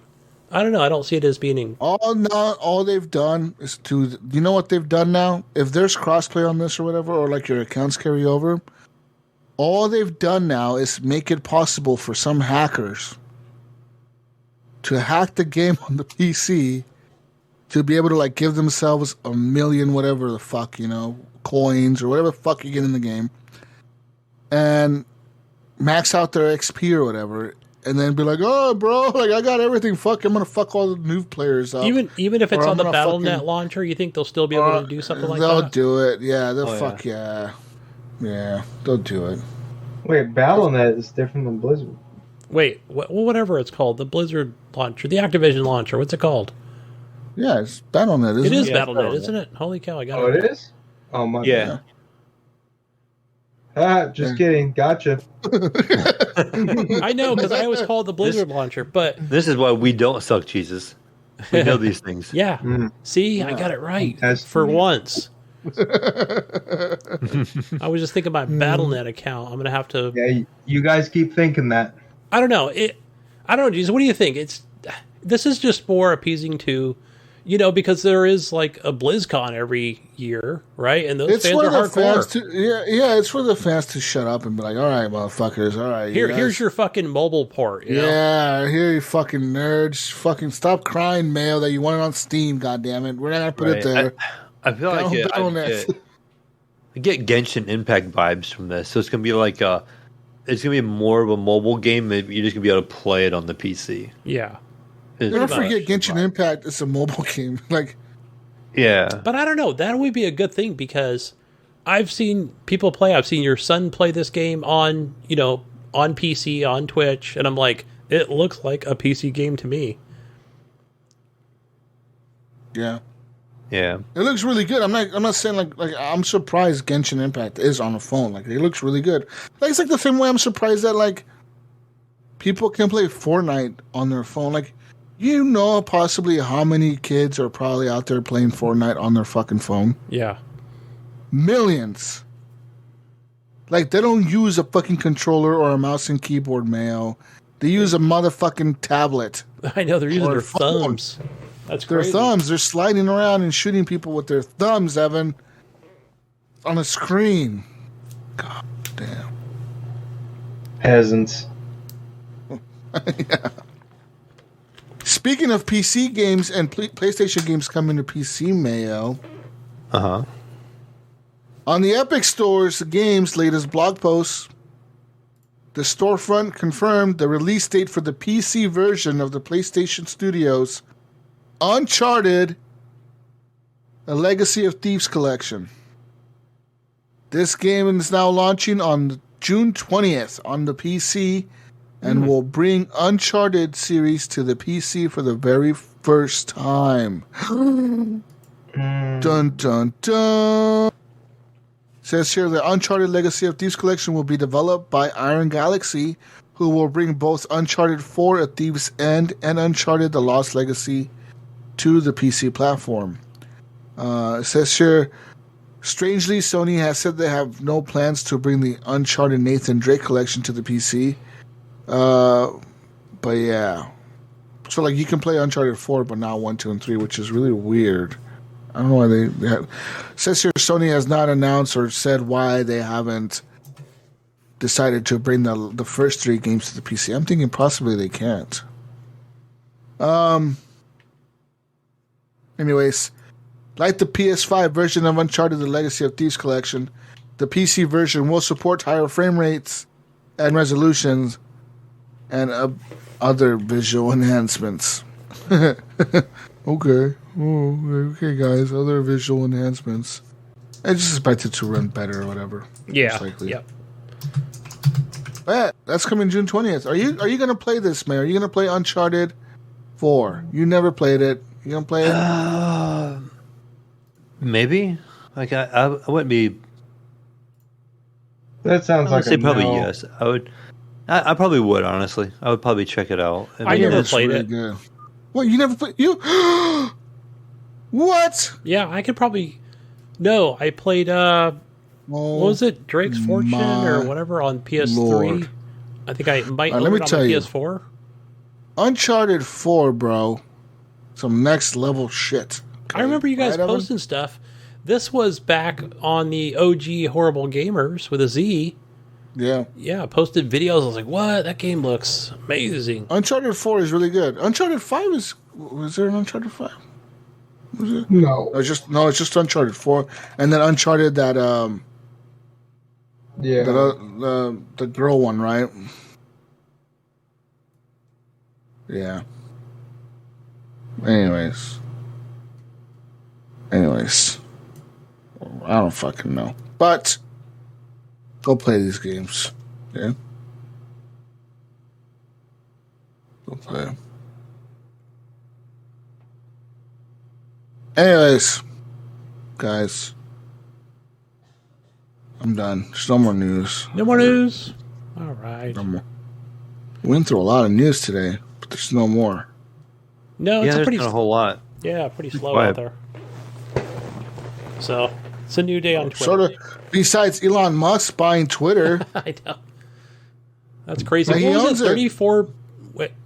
44 billion. 44 billion? My gosh. Look, Microsoft, you stupid Microsoft. You could have bought Twitter instead of Call of Duty. Wait, he actually bought it? Yeah, that's not a joke. Oh, they took his offer? Hey, money talks, man. Money talks. 44 billion. Money does talk. Well, I think what happened, right, it was like some like hostile shit, right, where he was like, I bought almost 10% of all your stock, so now I'm the majority holder in the company. Sell me your company, and I'll buy it from you at a higher price than what you're worth right now. Like, your stocks are selling at this much, I will buy them out at this much, even higher than what you have them out now. And the company was like, no, we don't think so. We're thinking that we're not going to do this. We're going to, like, not do this. We're going to just sell more shares and have your cut of the pie diluted, so other people can own more of the company. Problem was there, Gunny, was if they said no to him, he could have just dumped all that stock and made their fucking shares tumble. You know what I mean? Yeah. So I've seen that. I don't know all the ins and outs of all that stuff. I've seen it done like in movies or heard about it. But okay, Yeah. but here's my question to you. I'm just a dumb truck driver here, but he dumps all 10, the stock goes down, but won't the stock eventually go back up? I mean, maybe. That's a maybe. I mean, how much do they lose when he does that? If he dumps all 10% or whatever, like they'll probably lose what, $5 billion? I don't think he would lose anything. I think he would make more of his money back. Because I think just with him even announcing that he wanted to buy it, I think that drove the price up a little bit. Like he knew that was going to drive the price up because people are going to be like, "Oh fuck!" Yeah. So that makes the value of it go up, right? So it is almost like what they call a hostile takeover in a sense, but not necessarily. Like, yeah, fuck you. Because at first they wanted him to join the board, but he was like, no, I don't want to, because he knows that once you join the board, you can't buy the fucking company. You know what I mean? Like, I thought it was the other way around. And once he joins the board, he's eligible. Okay, I got it wrong. And then so like whatever. He finally got them to agree. It was like, fuck you guys, you better agree. And well, you're waving $44 billion in my face. I'm gonna be like, yeah. Yeah. There is definitely a price. Everybody can. if you look at the stock of Twitter in the last, I would say, let's look at the last month. All right, like last month on this, like March 28th, stock was worth $39.12. Right now, it's worth $51.70. So it's gone up quite a lot, like 30-something%. You know what I mean? In the last month, And where the biggest rises are is when that fucker started announcing shit. Ever since then, it's like just straight going up. Yeah, I don't even follow him on Twitter. I don't even have to, because somebody's always retweeting his stuff or quoting him or his shit just shows up on my feed. But that guy, like I wonder if I think he's just so smart or whatever, that he wants to do something, he'll do it, and then he gets bored and he's like, I want to do something else now. And then he gets bored of that and he's like, I want to do something else now. You know what I mean? Yeah. Like, I want to make an electric car company. Okay, I did that. Well, how about we make these cars drive themselves? Okay. Maybe I'll make a space company. Then he does that. Like, maybe I'll make an internet company. Then he does that. And he's like, maybe I'll fucking make a flamethrower. That's not a flamethrower. I'll make little mini houses. That. He makes little mini houses or something. Yeah, and then he's like, you know what? Now he's like, I want to buy a fucking social media company. Why not? Like, I think he just has the money to be able to do whatever the fuck he wants. That he's just like, okay, why not? Like, let's just do it. Yeah. I think he doesn't give a fuck because he's like, I have this much money. Like, I'm never going to run out of money. You know what I mean? Like, even if like one thing that he does completely fails, right, he has like the other 6 things that he's doing that will not fail, Yeah, like all his eggs are not in one basket. I was watching this thing on the YT vids about, obviously about Elon Musk, but it was talking about, it might have had to do with like real estate or some kind of investments or something, but he was talking about how he only owns like 2 houses. Like, you know, obviously not to, I don't know if you want to say evade taxes, but he pays less taxes like any other rich person in this country. Right? Just like how companies don't really own a whole lot, right? Everything's leased, everything's rented, you know? So yeah, it was a trip. He had that one house here in the Bay Area, California, that he's like, yeah, I just want to keep this one for sentimental reasons. And then he's got one in Texas. It's crazy you would just think that he would have like, oh, I got like a home in every state, you know, that I go to or something. But everything's rented or leased, right? Because there's no need to buy it. He said, I'm just not into the real estate business. He's just kind of into, like you said, who knows? Maybe that'll be his next venture. Like, you know, he's like, I'm just going to be like, not Bill Gates, but the other guy that doesn't wear a Gucci belt, owns that company Sotheby's or whatever, you know, and just be like, yeah, I'm just going to be like BlackRock or somebody, buy them up and buy up all the real estate. Whatever. Just another rich man buying another rich company. Yeah, that's the way I look at it, you know, like all these rich people, they own everything. Might as well, right, Mayo? Yeah, might as well. He's not gonna be the ass owning it. Some other rich fucker's gonna own it, you know. You know, it's just that's what it is, you know. What I do like that he was saying though, that one of the things he wants, one of the reasons he said he wanted to buy Twitter, he said different random shit. But one of them was that right. He wants to make it open, like open, like through like freedom, like speech. You can say whatever the fuck you want on there. Like it's gonna be, I think it's gonna be like some kind of social experiment that fucker does. You know what I mean? Yeah. Like what happens when you let motherfuckers do whatever they want on the internet? Well, also to like open source the algorithm to like see like what exactly makes like certain tweets trend more than others or something like that. Like pretty much like open the doors to like, you know, to see what's actually going on and like, you know, why people get like shadow banned and stuff. Like, so let me ask you, like, Jesus, let me ask you and Evan and everybody here. I'll address the elephant in the room. Is former President Trump coming back to Twitter because of this sort of thing? Probably. Yeah, I think so. I'm excited. That fucker on social media was the best thing ever, dude. It was, some of it was funny. I will agree. Some of it was funny. He did not give a fuck.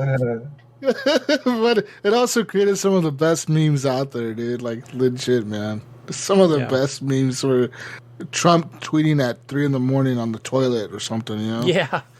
Those were the best fucking memes, dude. Kerfuffle. Whatever that was, yeah. Now, okay. Now, this is the personal thing of mine where this is what I've done probably in the last like couple years, where the only thing I do is I only follow entertainment and like, you know, video games and stuff. As Kane Marston. Yeah. Yes, correct. Well, I had to change my name because if I put, the other thing I like to do is I follow the weather. You know, because I'll put a photo of like a weather thing related, you know, or traffic. You know, and then they end up putting me on the news, and then my boss calls me. What the fuck are you doing, Meryl? Meryl, what the fuck? You know, I'm like, what? That's you. You're on Channel 2 right now. I'm like, God damn it, you know? So I had to change my name on there. I've gotten called twice. So, yeah. But if you notice, Evan, it's still my same profile picture. Yeah, it's just Dino there. He's like, fucking dumbass. Yeah. Like, no, but it's like, I could just be sitting in, like, stopping, you know, traffic's at a dead stop or whatever. You know, that was, like, one phone call, right? So, but I'm very careful. I don't take pictures of the truck or my uniform or me in the truck or next to the labels of my company or, you know, nothing stupid like that. But no, seriously, I'm like, oh, man, I just try to avoid any kind of, like, politics or anything like that on Twitter, you know? It's like, it's just so lame sometimes. So, yeah, I just unfollow everybody. Just everything that's entertainment and video games and books and movies and, yeah. So, I think it'll just be status quo for me. Like, you know, even if it's, like, opened up to for people to say what they want and think what they want, great. Hey, I'm more power to them. I don't have to follow them or. And even though Elon Musk is spending $44 billion on this, according to this, if this is correct on his net worth, he'll still have. Well, right now his net worth is $265 billion. Okay, I thought it was 127 billion, but no, he's the richest guy in the world right now. He beat out Jeff Bezos or whatever. I think that happened last year, but. Yeah, I mean, he's still going to have like $220 billion left. Like, think about how much money that is. In terms of a lifetime, think how many lifetimes that money can last his family. Like, I would say at least 300 more years. Yeah. Easy. You know what I mean? In terms of like just putting that money to fucking make more money for you, that money could last forever. It's like never ending, Yeah, that's insane. And it's fucking crazy. It's crazy, Evan. Yeah, that's wild. You ever seen those videos of like where they put like a grain of rice for like $1, and then they show like $1,000, and then they show like $1 million, Yeah, and then $1 billion, and it's like exponentially big. You're just like, damn, that's a lot of rice right there. So much more. You know what I mean? Yeah, that's really how like you think about his net worth. He is the richest motherfucker probably to ever live ever, and like so much money, dude. You know what I mean? Like, what do you do with that? Like I said, you start getting bored and you start doing crazy shit like buying fucking, like companies that are social media just because you want to change them. Just because they fucking banned you once or whatever, you're gonna buy them and you're like, fuck you bitches, I'm gonna own you now, You fucking, you think you can ban me, motherfucker? I'm your boss. Now you're all fired. No. You're all fired. Who's the guy that banned me? I'm gonna fire that motherfucker first. Yeah, like that's kind of what he is, I feel like. Anyways, Gunny, we're done with news. Let's move on now to community questions or any show feedback we have. I don't know. Wait, hold on. There's skipping this part here. Oh. What is it? No. You know what, Jesus? Real quick, before we move on to that, one thing I wanted to tell you was I finished 3 episodes of Severed. And oh, you mean Severance? Severance, because you've been saying go watch it, and yeah, it's pretty damn good, man. It's a real mindfuck, that show. Mayo, have you watched Severance? I have not. I turned on the beginning of it. I talked my daughter into watching it, and so I watched the beginning of the first episode with her. And then I had something I had to go do. I had to run an errand or something like that, and she kept watching it. She's watched a couple episodes in, but Dude, I didn't not yet. That show gets like, it starts weird, and it just keeps getting fucking weirder, and then by the end of the season, you're like, what the fuck? I want more right now, motherfucker. Hello? That last episode, Gunny. Hello, you on the table? Crazy. Yeah, so I watched 3 episodes, and then I got my wife to watch episode 1 with me, and I enjoyed it even more the second time around. You notice different shit, don't you? You start noticing, like, oh, like, I should have noticed that. Like, I didn't notice that the first time. Like, what? No. Yeah, it's really good. No, I think I soaked it in pretty good with, all 3 episodes, but maybe one thing I didn't notice before, just that one, whatever it was. But then, like, it just makes you think about, man, could I ever do something like that? Like, say, like... After watching the show, I don't think I would want to, but if you post that to a lot of people in real life and you said, hey, like, all right, Mayo, right now in your life, Mayo, if I went up to you and said, Mayo, we could do this procedure on you, right? It takes like 10 minutes. And pretty much when you're at work, as soon as you walk in the door to your job, you're outside yourself right now will not know anything that goes on inside your work. Whatever happens in your work stays in your work, and the person that's at your work So while you're in the building working, that person, that version of you or that yourself in there won't know anything about your outside home life. Anything. They won't know nothing. Won't know if you have a family. They won't know if you have kids. They won't know if you're in debt. If you're not in debt, they won't know nothing. They will just be working. And all they'll ever know is work memories. And you'll never know what goes on at your work. Would you do it? Probably not, in all honesty. Like you will never know when you're at work. You will never know what you're doing at work. Your outside person will just come back on like at 5 o'clock, and you'll be walking out of the door or whatever. Now, Jesus. Now, before you answer that, Mayo. Before you answer that, now, Jesus. Now he needs to know his salary price. I know this is not discussed in the show. Because otherwise, the answer is always going to be no, right? 80,000 a year starting now with potential to grow. But you don't have, like I said, you're not really working. You won't ever remember you're working. You'll just go in there at 9 in the morning, and at 5 o'clock in the afternoon, you'll wake up again and you'll be walking out the door. But it won't even feel like you're waking up. It'll feel like you're blinking your eyes, and you're going to be walking out the door. You would never realize what you're doing, and you would always and your person inside. And the person inside will never know what you are like on the outside. They won't know if you're like into punk rock, anything. They won't know nothing. They won't even know what type of music you like. All they know is their name. And that's it. Yeah. Okay, 100,000 Mayo. 100,000. Not free and clear, but that's your gross. No, I still wouldn't. It seems weird to me.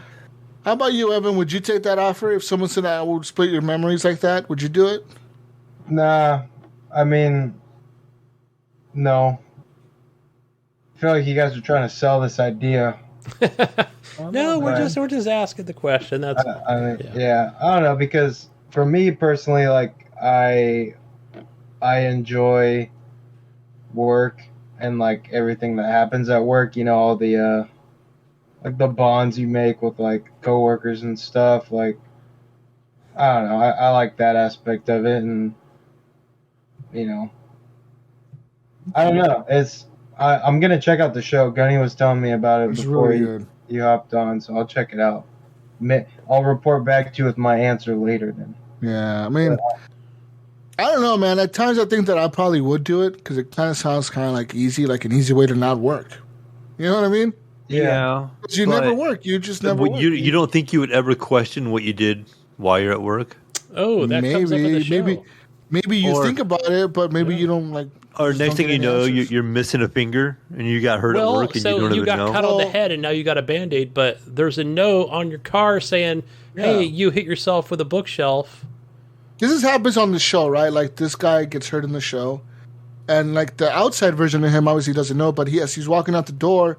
On his car windshield, they leave like a little envelope that says his name, and it says, "Hey, during work, you're worky. You got injured while moving a box from this room to the next room. We're sorry about that. Here's a $70 gift card to go have dinner tonight on us." You know, they'll tell you like you got hurt and cut yourself in the head a little bit, but you're obviously fine. So we put a Band-Aid on it. You called it good, and you went home after work. Like, that's all, man. I mean, maybe you're missing a finger. Like, that would be kind of extreme, right? You'd be like, what the fuck? Yeah. Because one of the questions, I'll just say this in episode 1 or 2 or whatever it is, where it's like, hey, so what the fuck if I don't, what if I don't like this job and I just don't want to, maybe come in tomorrow or whatever, or I just don't want to be here. And then the other guy will say like, well, you obviously came back, right? You obviously came back here today, right? Because you didn't know what the hell. So you really are like two different people. It's nuts. But it would be kind of cool at the same time. Like I said, you'll never go to work, dude. Yeah. You'll just like walk to the door, blink your eyes, and you're walking out the door, and you're like, oh, cool, nice. I get paid today for that. Yeah. Yeah, Evan, we get paid. Let's go play some fucking Call of Duty, bro. Yeah. Yeah. I mean, you lose 8 hours, but, still. 8 hours of what? Yeah, nothing. Yeah, you can't play Call of Duty in those 8 hours, Gunny. God. That'd be interesting, though. But I'm glad you started watching it, Gunny. I really like that. I've been watching, speaking of shows that we've started watching, I've been watching Attack on Titan. I don't know if you guys ever watched that anime. Yeah. It's really good. I always wanted to play Attack on Titan too. It's a dark show. It really is dark. Like, you don't expect it to be so dark, but right off the get-go, there's a lot of gore and shit. And, like, even, like, now I'm in season 2, and there's a lot. Like, it's gory as shit. Like, this, it's a dark anime, but it's cool as fuck. Cool as fuck, Gunny. Yeah, I want to play that game Attack on Titan too. But every time I look in there, it's one of those games. It's like it's always $40 or $50. Like it never really goes down in price. Anyway, moving on, guys, over to the console corner. Let's get this show going. There's really not much. It's all the same stuff from last week. As we wrap up April here, because May has not been announced yet, but for PlayStation Plus, you still get Slay the Spire, Hood Outlaws and Legends, and SpongeBob SquarePants Battle for Bikini Bottom Dehydrated, all upon the PlayStation. Those rehydrated. Over to Xbox Gold, Games for Gold, you get a game called Hue, H-U-E, another one called Another Sight, and MX versus ATV Live, which is some motocross. We have here for Game Pass something that just got added. I saw it today, which is 7 Days to Die. So I know with this game, it's it's like a different studio that makes the console versions than the PC, because the PC version that one's always being updated. Yeah, I might just fire it up to see if they did update it, or I'm really hoping that studio, which takes care of it on Steam, the main one, takes over, because it looks like hot garbage on Xbox. But other than that, on PC, it's a lot of fun. Download mods. Yeah, it's good base builder and zombie shooter. Let's see, what do we got here for the Epic Store? You got 2 free games this week, which has been kind of the norm lately. You get Amnesia Rebirth, which looks after a horror game, and another one called River Bond. I did play Riverbond back on, I think that came to Game Pass or something, shit, like a year ago. It almost gives you that vibe of kind of a pre-Minecraft Dungeons game, but it's not Dungeons, but it's got that same aesthetic, that isometric look to it. So that is all for your free games and subscription games. I don't think we had any questions, or did we have anything? Oh, did we have something, man? We had a question on Facebook, right? Oh, yeah, just one of my friends, Paul Wonarski on Facebook, asked if his cats were still alive, and that was just a joke because he left for Poland. I work with him, and I'm feeding his cats for the month. So Snickersy, don't rush him. Yeah, we'll see. They're playing with the dog. They're fine. yeah, right. But yeah, he was asking. He hasn't been gone long enough for them to be dead yet. We'll say that. Are you stopping by every day to make sure they're fine? It's only been a couple of days he's been gone, right. So good deal. that's the only community question we have on Facebook. All right. Cool. Sounds good. You I think done? we're done. Hey, what about my question I asked like last week? Would you ask? Question. What the fuck did you ask? Have you ever got your sack tucked back? Oh yeah, remember that question, Gunny? Is that the one we skipped? Because we're like, this is not. I don't know. I don't remember. No. Ask it again. What is it? I think it was on Facebook. It was on Facebook. But I was a little disappointed you guys didn't read it. I was like, oh man. See, I do the Twitters, not the Facebook. The Elon Musk Twitter machine? Well, right now, am I going to be on there? My gosh. I don't know. If it's going to be politics, then I'll just have to block everybody. I'm saying let Trump back in. I want some funny shit to laugh at. Yeah. Yeah. Oh, what the fuck are we doing, guys? I think we're done. An old text. Yeah. What the fuck's going on right now? What's going on? Are we done? Where can we find you, Evan? Me? Yeah. Me?